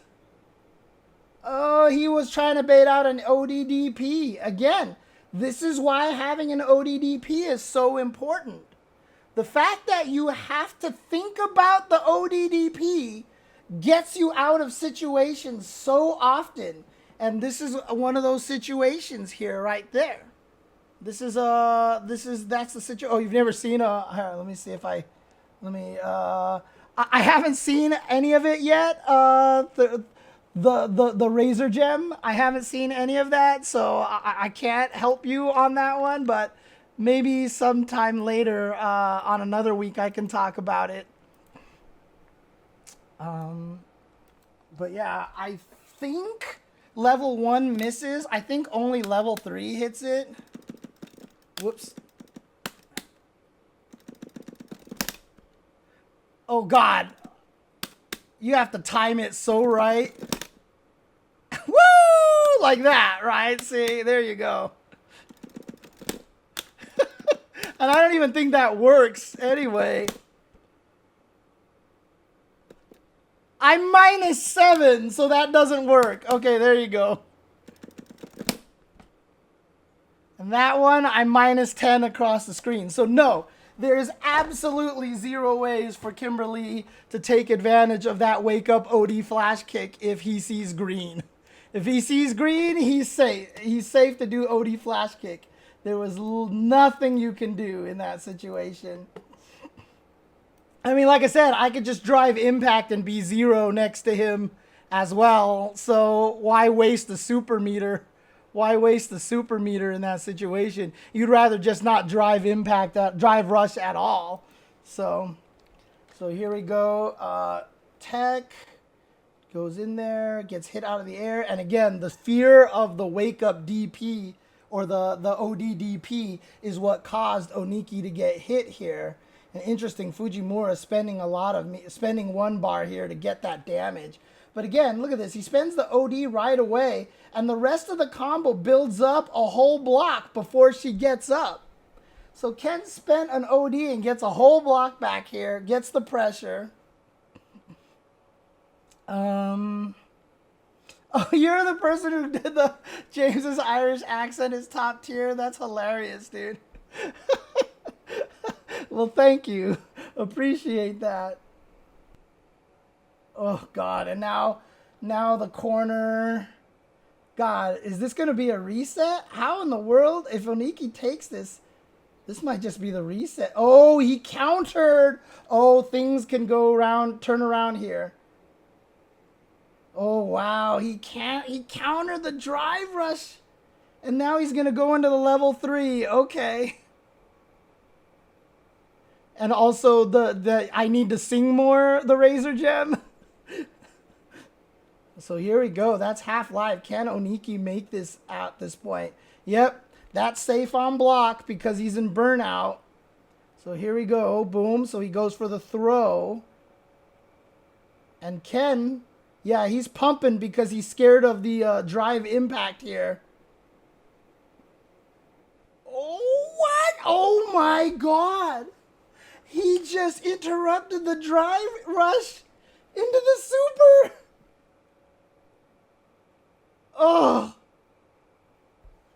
Holy crap. There you go. So actually, Fujimura does reset the bracket. Holy crap. I actually thought it was going to end over there because I didn't realize we had so much more. There's so much more to analyze here. Goodness gracious, there could be, well, it says another 5 minutes. We've basically seen kind of how this match goes. Let's actually just let's do this quickly here. We don't have to go little by little here. So here we go. Oniki has the corner, Fujimura low, and again, that drive reversal into the corner, so important here, keeping him over there. No anti-air from Fujimura because I think he was scared of the down elbow. And there we go, the freaking Dragon Lash got him in there. But Oniki sneaks in with the drive rush throw, uses the can as a setup. So like you see right here, he gets in here, knocks him down, can. Yeah, and then uses that to get the throw. Was that crouching medium kick that he just did there? Yeah, no, that's crouching heavy kick. So Fujimura was just late on his punish. Right there. Okay. Wow, you jumped after a Dragon Lash? That's a hard read right there that he was going to go for throw. The crazy thing is that Fujimura jumped too. So the reason why Fujimura would jump is that he's trying to do Dragon Lash neutral jump and then punish the throw with, right? This is a shimmy. This is an alternate form of shimmy. Ken is only -1, so he can't walk backwards to shimmy here. He would actually get thrown while walking backwards. So instead, he neutral jumps to try to get Oniki to whiff a throw and punish with a jump heavy punch. However, Oniki decides to jump. God knows why. I have no idea. And so he actually gets the hit here and gets to keep the pressure going. Spends meter to keep the pressure going. What was that hit? Standing light kick. Interesting. But he's able to block this. Yeah, then there's the reset. What side? Another classic Kimberly mix-up here. The anti-air crouching heavy punch. But you'll notice something, that Fujimura basically hasn't ever jumped. So Oniki has almost never been able to get this Kimberly mix-up. The first time Fujimura jumps. So off of this crouching heavy punch run cancel right here, Kimberly can end up on both sides. So a lot of times you parry, drive parry in this situation, so you don't have to worry about what side, but then you have to be careful because if Kim decides to turn this into a throw, you take 2,000 damage. In this case, Fujimura thought that Oniki was going to cross up. Instead, Oniki stayed on the same side and got the hit. So that was just a classic Kimberly round right there. He just got to Kimberly his way through that round over there. Oh boy! And now, this is a great start for him. He's not close enough to the... He is? How did he know?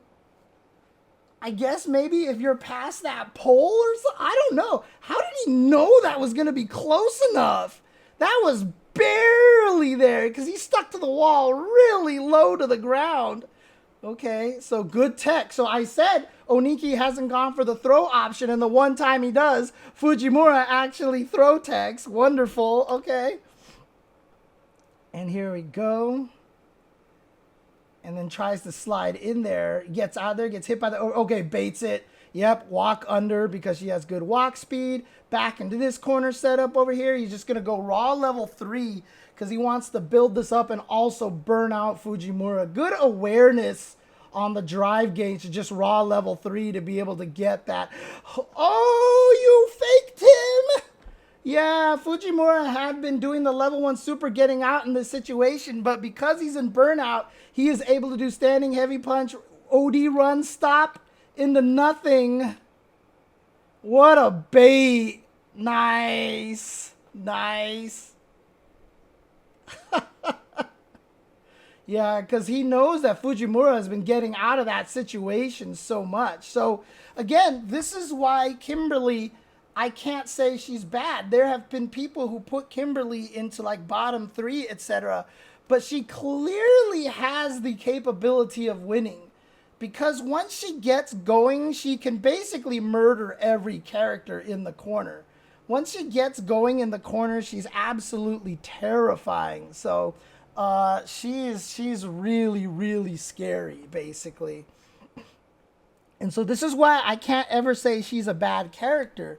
If you gave her an ODDP and changed nothing else, she would automatically be in the same range as like the, DJs and stuff. You know, she would just be right up there. She wouldn't even be broken, which is why I think she should just get it. Because then I think she would just be up there with everybody else. Because that's the thing is, even if you have an ODDP, you can get it baited. And if it's baited, you die faster, right? So... you can die even faster, so...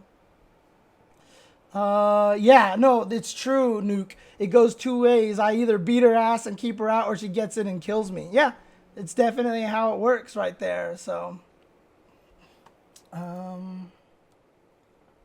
Game number 2. Okay, gets the punish counter. Good block on the overhead, and then, yeah... shimmied on her sequence right there, and now corner situation. That's the second time we've seen Fujimura do that. I don't know what that mix-up is, because I would imagine you would do this into low short so that you could get the low, but he does empty jump into low jab, and I'm not sure what that situation is for. Oh god, nice. So so he goes for the non-metered version side switch here. So he goes for the side switch combo without any meter. You just wait a little bit, run to the other side, and then do that. And then he gets the overhead, uses a drive rush to extend it into slide. Here we go with the corner pressure. This is what Kimberly does. Here we go. Burns out Fujimura as well with the punish counter. Drive. Oh boy. Okay. So again, this is Kimberly just has the ability to win. Remember when I said that, you know, the character, as long as they have the ability to win, like, they're not a bad character. And this is a perfect example here. Kimberly gets this. He decides to drive rush cancel in here. Gets a bigger combo over here. Pressure. Punish counter, which then burns him out. And so now he gets this set up here, and there's basically nothing you can do. Oh, he could have leveled one. He could have leveled one, but he just caught Fujimura off guard. Fujimura didn't get the level 1 out. I don't know if she can kill off of this to be... Oh, he goes for the level 2 to make sure. Okay, yeah, that's smart. That's smart. Yeah, she can force mistakes. Exactly. And you don't even have to force mistakes, right? Like in that round right there, the thing that killed Fujimura was just that he didn't block an overhead. Like, he literally walked up and overheaded. Like, Fujimura had like 10 years to do whatever he wanted right here. There you go. Can you really say that was a mistake on Fujimura's part? Not really. The fact that Kimberly can combo off of her overhead with no drive rush or whatever is really, really strong, right? Like, what characters can combo off of their overhead without a drive rush? Like, nobody, right? I think Kim is the only one. So that's actually really, really strong.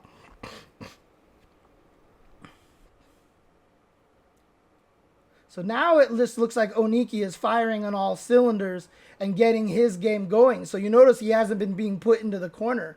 Fujimura actually jumping there. And yeah, Fujimura, look at this. Oniki now is just in the driver's seat. He's feeling himself. He's feeling really good. Aki cannot combo from her overhead. Her overhead is +3. She can do it on meaty. A lot of characters can do it on meaty, but Kimberly's the only one that can raw overhead into a combo. Everybody else has to land the overhead as a meaty. Otherwise, yes, you are right, Gustavo. She can actually do overhead into a combo as a meaty. Yeah. Kimberly's crouching heavy punch is a great anti-air. I wish it actually beat Ken's jumping heavy punch. Here we go, corner. This is dangerous. Oh, punish counter because I think she did drive parry. Oh, nice. Okay, wake up level 1. So what's your follow-up here? Just drive rush into punch with punish off of the slide. And this is what I mean by Ken just has the ability to win at any situation. Like, why? Why is this such an easy combo? Jesus Christ, dude. It's just crouching medium kick. Oh, Jinrai kick, and I win. Oh, she's still alive. Not for much longer, I suspect. Oh, wait, he's in the corner? Oh, not like this. Not like this. Oh, my God, the surprise drive impact from nowhere. Yo, let's go, Oniki. No, oh, the perfect parry. Yo.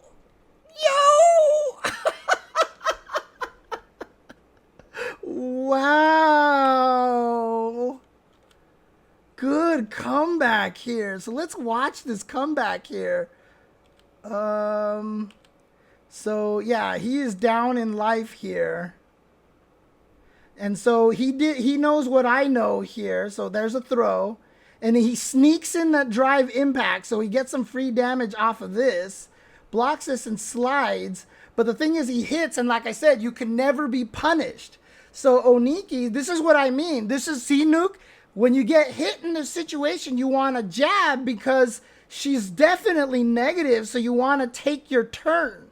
So he goes for the perfect parry timing. He gets it. Able to get this combo and actually has enough life to be able to get the super and the kill. So again, showing what I told you, that slide is always at least +3. I mean, -3, at most -3 right there. So theoretically, he could have just used my same tactic and won in that situation.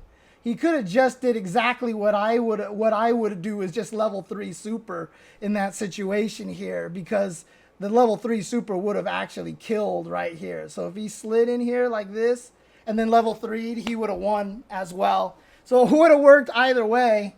Oh, but he didn't have a level 3. I was looking at the wrong super meter. He only had the level 2. So there you go. There you go. So yeah, he did what he had to do to win. Jesus. Oniki scraping it out by the skin of his teeth right there. All right. Oniki now dominating this set here. And it's really because he's finally been able to exact his combo. Was that a 2-hit combo?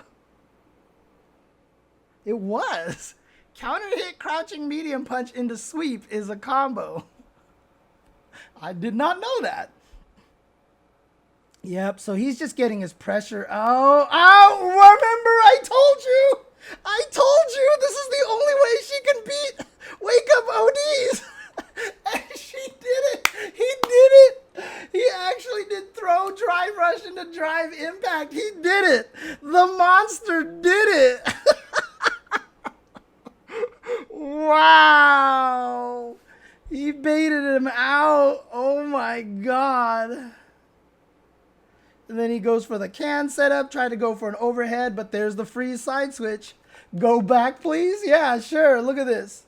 So if you get the throw, if you drive rush, the only way Kimberly can survive this is drive rush, drive impact. Oh my God. You act, the madman did it. Oh, look, it's the free side switch for Ken. At no meters. Just good check timing. So Oniki was getting blown up in the corner by Fujimura doing jab into immediate button a lot and stuff like that. But Oniki now has been finding the times to counter with the crouching light punch.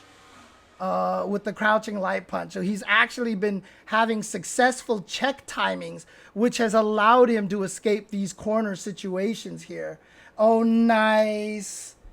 Yeah, so here you see, instead of going for the throw, he actually goes for the crouching medium kick, hits Ken, that links into standing light kick, and then he actually drive cancels. Was that low jab, or did he actually, can you do standing light kick drive rush into crouching strong? Is that a thing? Wait a second. That was crouch jab? Okay, it looked like crouch strong to me for some reason. Did I miss the crouch light punch? Did I just miss that?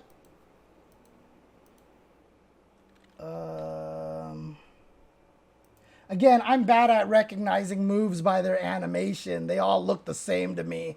So, let's see. Oh, yeah. Okay, there it was. There was the jab, yeah. Into crouching strong. Okay, that's what I was about to say. I was like, I know this doesn't work. And then look at this. Oniki steals this round here with, after that crouching light punch check at the right timing over here. So yeah, the side switch here, for all intents and purposes, he's in a bad situation here, but he finds that hit. This is what Kimberly does. She has the power to also blow you up mid-screen as well. So he goes into the level 2. This should kill, and he does, and now he's at tournament point. So after the reset, like I said, Oniki just got really aware of a lot of Fujimura's timing, and he was just able to do Kimberly stuff. He just got to do the Kimberly stuff, and it actually worked out in his favor. And see, now he's winning neutral a lot as well. Boom. Oh, that was a Dragon Lash, I think he was trying, it looked like. Yeah, he was trying to Dragon Lash, and he just walked in and kicked him. So now he's going to take him to the corner. That's an interesting combo right there. Crouch heavy punch, huh? So that he can go into that and launch into the air throw. That's an interesting route. Wonder why he chose to go for that route. I mean, it looks like it's pretty good damage. I'll have to test it out in the future. but it also looks like it sets up a throw in this situation. Dash up throw. Okay. Tried to shimmy. Wow, I mean, look, nobody was ready for that drive impact.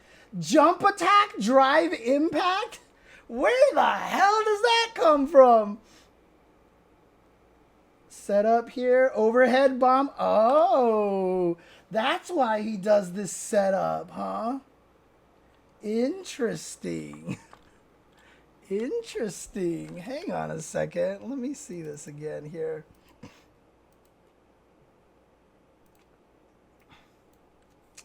So what he does here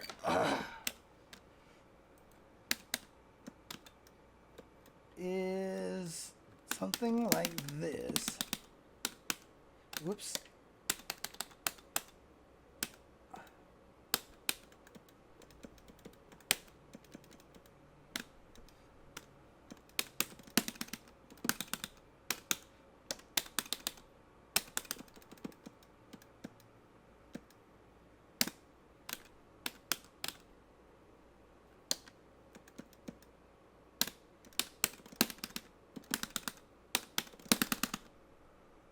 Oh, might be a medium bomb. Yep, there it is. It's a medium bomb. Interesting. Whoops. Wow, that timing is weird. Light bomb? Oh, okay, light bomb is the best one. It looks like light bomb is auto-timed.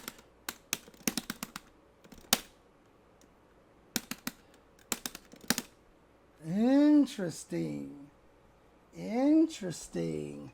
Yeah, you can interrupt the overhead, but that's only if she decides to go for the overhead, right? Like, because she can also just do this as well. And like try to be safe or something like that. Like maybe even, whoops. Yep, see with the light bomb, you see how that works right there? So light bomb, you just block that, or you can even do probably, and yep, plus 14 in that situation. So again, like it actually seems like it's a true mix-up right there. So if you stand up, you know, or try to hit buttons, you might get hit in that situation. And if you do get hit in that situation, let's see here. If I do this, yeah, okay. So if I do that, so if I make him crouching light punch after 2 blocks, like so.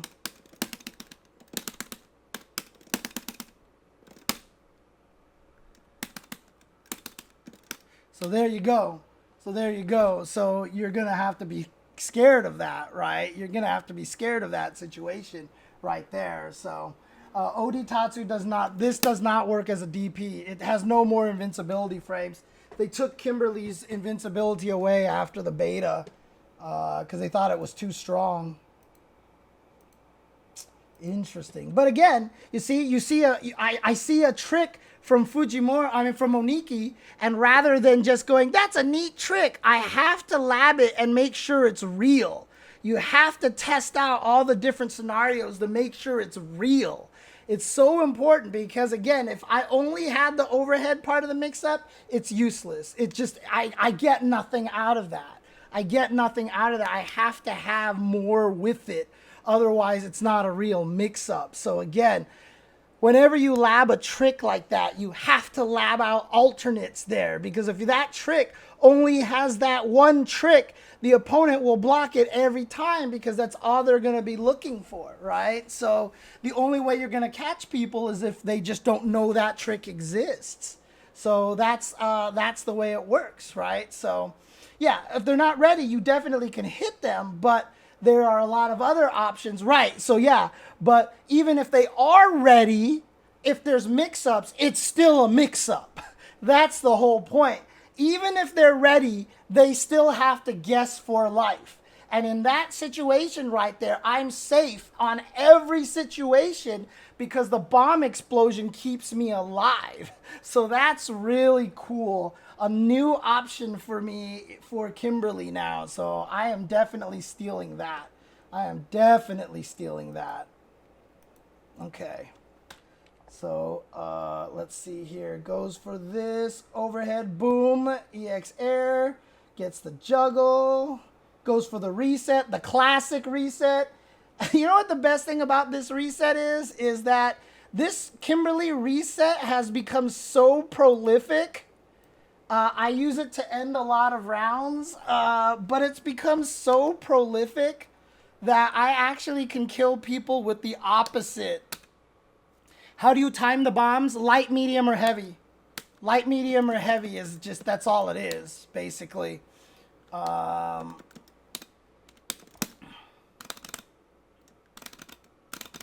a lot of people have gotten used to blocking that, right? A lot of people have just gotten used to block because they're like, oh, here comes that trick again. So I actually kill a lot of people by doing this now. Woo! I actually get to kill a lot of people just by going low. I'm just like, do-do-do. Same thing. I've won a lot of matches by doing this. Because they all know the Kimberly trick. So what a lot of people have learned to do is the drive parry in that situation. So if you drive parry in that situation, you get to avoid both of those mix-ups. But then I can throw you and do the damage. That's how it all works, right? So that's why I really like that kind of drive parry mix-up that they have. That the drive parry, when you throw them, you get to do 2,000 damage. It feels worth it for getting that. So again, he goes for the overhead setup here. Fujimura successfully blocks it. He's like, I've seen it. But again, that drive reversal, keeping the opponent in the corner. I have to remember this. This is one of the key things that Oniki is doing that I don't do, is using the drive reversal offensively. I always forget to use this. So yeah, see, drive reversal offensively, and look at this. He's going to get the corner, and he's going to win the tournament because of this situation here, because of that drive reversal. Yep, and there it is. Boom, Oniki wins the tournament. And it happened just because he actually managed to get the throw into the throw. And he wins. So there you go. That's how he was able to take it. That's how he was able to take it. So nicely done to Oniki. So yeah, dang it. Did I really? Where is it? They actually don't have it anywhere. That's the only channel that it's on. That sucks. Oh, maybe the official one was the NTT Esports channel. Anyways, whatever. In any case, yeah, so I can't really say necessarily like there was anything super specific about that matchup that like opened my eyes to things. It's really just those drive reversals that he was using, and then just a couple of extra tricks that he has. And that's the beautiful thing about Kimberly, is she has like 1,900 tricks. Like, she really does. She has like so many setups, and the more you learn, the more you keep using all the different ones, the harder it is to actually fight this character. So it's really good to see a lot of these cool things going on over here. There's even more tricks. Oh God, you know, in the last few matches, I haven't been using some of the tricks. But yeah, honestly, like I really do hope that she just gets her ODDP back. That's all she needs. And a lot of people don't think that she needs that would be fair. So if she doesn't get that, let me jump off the wall. Let me have a guile wall jump that's super far that I can use to try to get the hell away. Like maybe wall jump Tatsu and I just fly across the screen. Like, let me get out of the corner, because right now her biggest weakness is that when she's in the corner, she just dies. And it's a perfect example why I honestly do think that Aki is going to be not super strong. although she does have the OD slide, which lets her get away from attacks, she's still going to be very susceptible to throws. And so it's still going to be difficult. At least she has one of the options.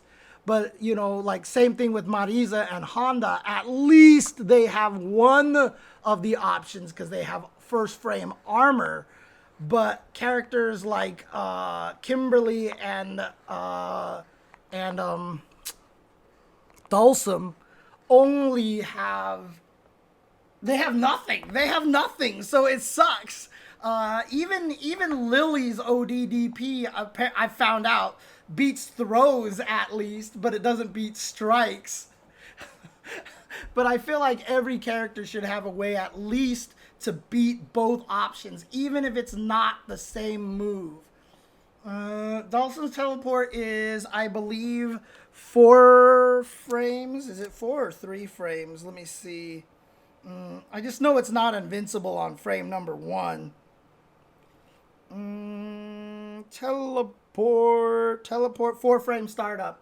4 frame startup, there you go. So, what the hell? What happened here? That's weird. Oh well. 4 frame startup. So there you go. But, yep, there you have it. Again, it's interesting because really, honestly, that match really just came down to, in the second set, Oniki just finally got to play the Kimberly game. A lot of the times in the first set, it really was Fujimura getting Kimberly into the corner and killing him. But you saw how in the second set, Oniki's ability to break out of the corner with well-timed low jabs and stuff like that really was a difference maker. And, you know, I have to learn how to use drive reversals more often. Like if you block Ken standing heavy punch in the corner, just drive reversal and get him out of there. So I really feel like that's one of the biggest differences there with the way he plays. I always forget to use drive reversals. But yeah, I think that's like like I can't really say, like when we were watching the Snake Eyes versus Reynolds match, it really, like, there was very specific things, you know, walking forward when he was creating the teleports and being smart about avoiding the ground spikes and stuff. But honestly, in this match, Kimberly got to Kimberly, Ken got to Ken.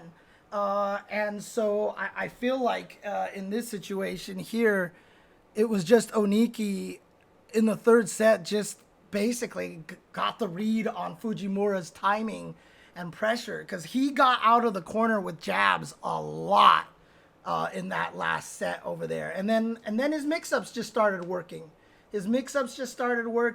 And he was able to just play the Kimberly match. So unfortunately, there's really not any sort of like, oh my God, like this is the big light bulb moment that changed it.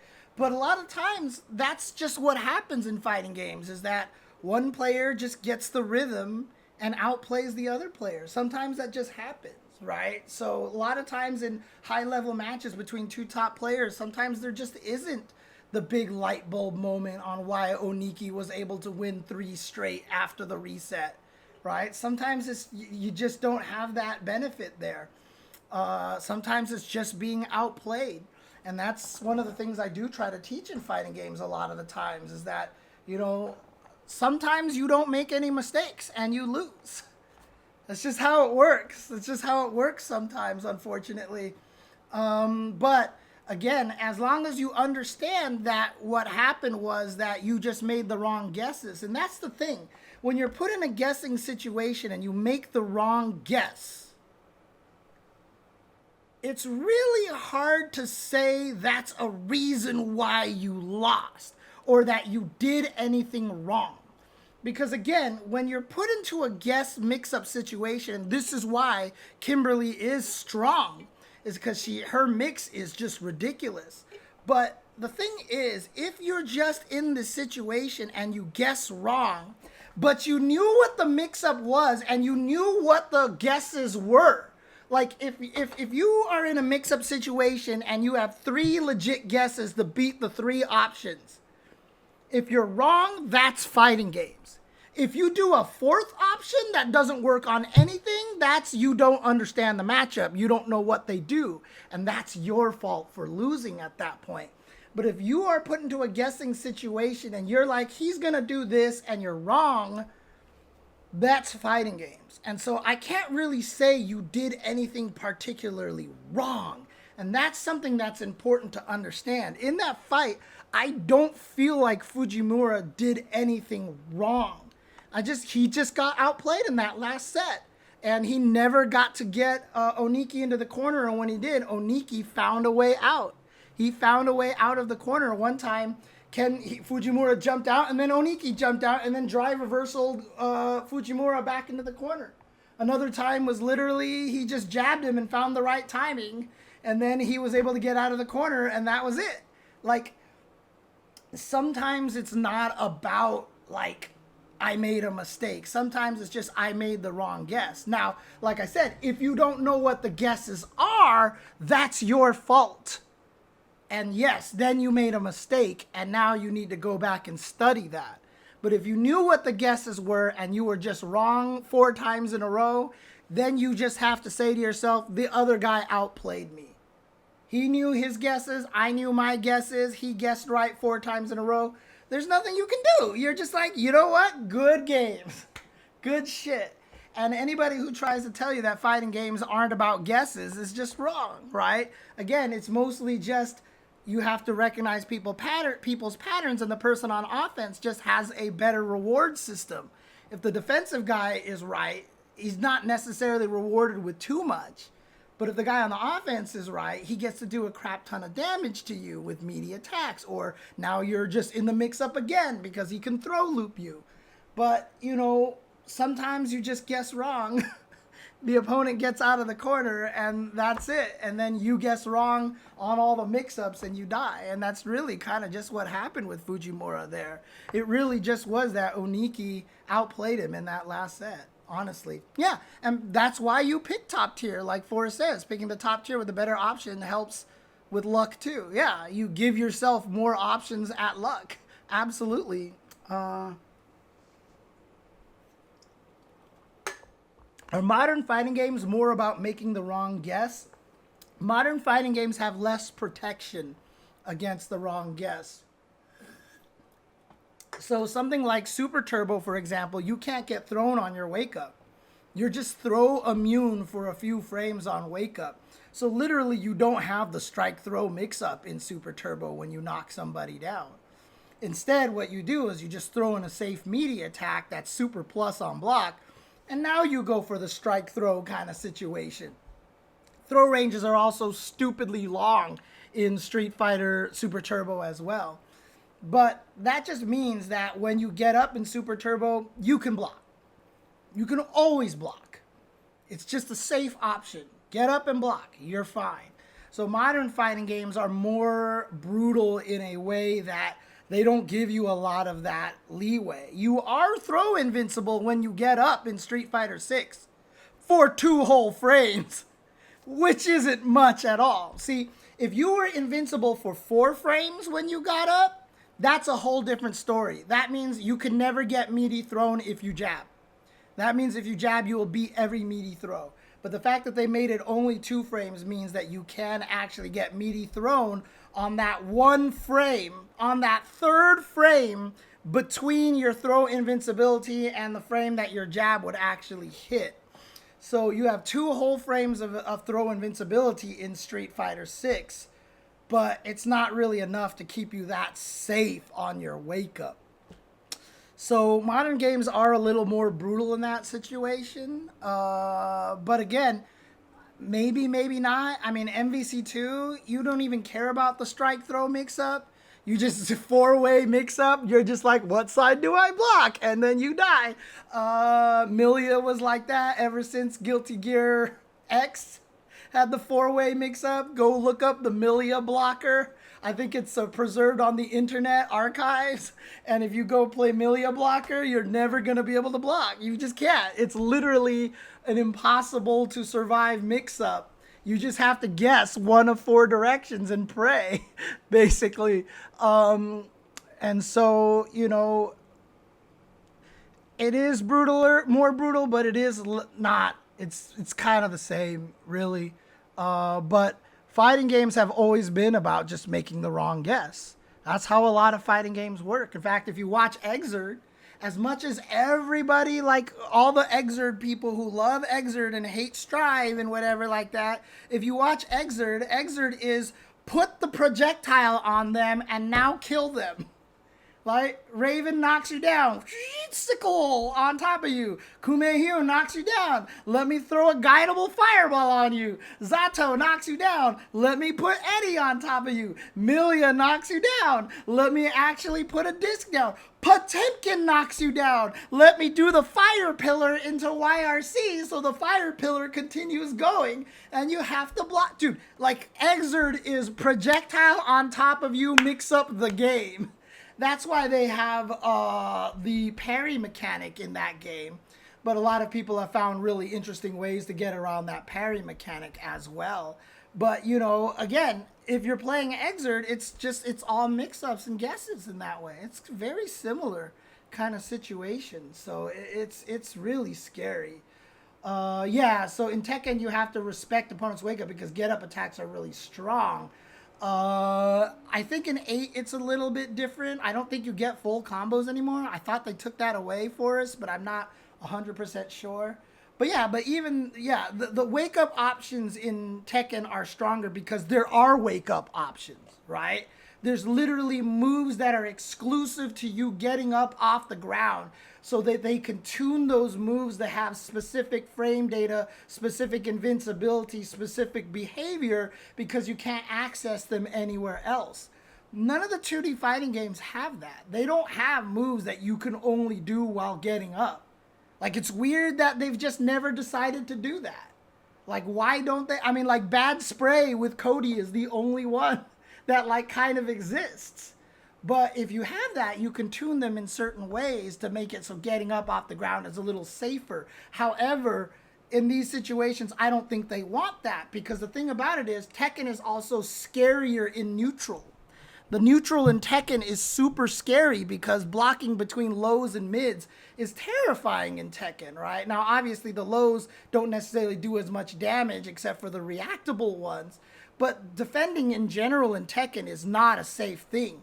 And so if they made it so that you had the same kind of pressure when you knock somebody down, remember in older Tekken games, you didn't have the back tech that they added to Tekken 7. And Tekken 7 ended up getting a lot more popular because there was a way to get up safely. But when in older Tekken games, like if I predicted which way you're going to get up, I could just tech trap you and murder you. And, you know, less people played those Tekkens because they couldn't get up off the ground against better players. Now that in Tekken 7 you can actually get up off the ground against better players and get back to neutral, suddenly the game got more popular, right? Like, because people, like, dude, I still yell at the fact that when Tekken 7 was at its height, people were like, see, the reason why I like Tekken 7 more than Street Fighter 5 was because I know why I lost in Tekken. And I was like, motherfucker, you don't know why you lost in Tekken.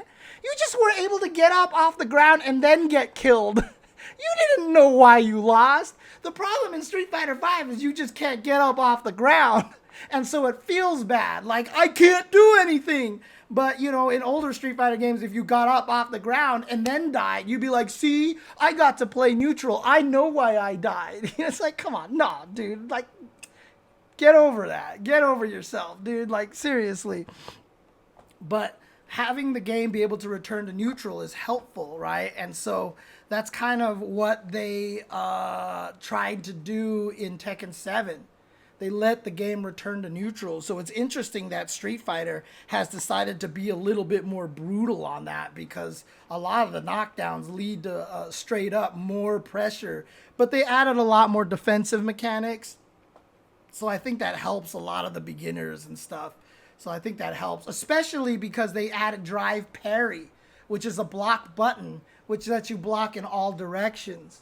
So there, with that concept in mind, being able to block the mix-up no matter where they come from is really a nice olive branch to getting you into Street Fighter 6. Because if you get thrown out of it, you're like, shoot, he predicted my drive parry. But now you don't have to worry about the stupid mix-up. So, like, you know, I've always said one of the reasons why people prefer fighting Rushdown instead of grapplers is because they always say, I could have blocked that. Oh, I totally stood up and blocked. You know, and they fool themselves into thinking they could have actually blocked. Well, the nice thing about drive parry is that it literally gives you an easy way to block everything. But getting thrown out of that is painful, but it's obvious. You got hit by that and you're like, oh, he predicted my drive parry. And so people don't get as mad about it, right? So it doesn't feel as like, I can't do anything, you know, like the drive parry is a neat mechanic because it gives beginners a way to escape really annoying mix-up situations. But then at the same time, there's an obvious way to punish it, and I think that's really good. So grapplers, people get mad because if you get thrown, they're like, I can't do anything. I can't do it. Yeah, just hold up back against Zangief, dude. Like, seriously. Just hold up back, dude. Is Wake Up Perfect Parry broken in 6? Broken? No. I don't like it still. I still would prefer it wouldn't be there. But I understand why it's there because it is a good way to counter a lot of very strong things in this game. But I would kind of prefer perfect parries to be modified in some way. I wish perfect parries were different than they are. But that's neither here nor there. That's another discussion for another time. In any case, I've been streaming for 3.5 hours on no sleep. I'm tired. So I'm going to go ahead and call it a night before I get any more questions over here. That's right. I'm getting out of here, kicking you guys out of here. I don't know. I'm going to message them. I don't know if I can do ICFC today. I really don't know if I can do it tonight. We'll find out. But thank you guys for watching. Hope you guys appreciate it. Subs, gift subs.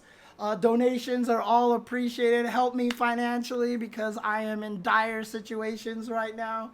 And if you're on YouTube, following as well is always helpful. You can go to my Twitch channel, twitch.tv/UltraChenTV. Find the donation links, twitch.tv/JChenzor. Find the donation links as well.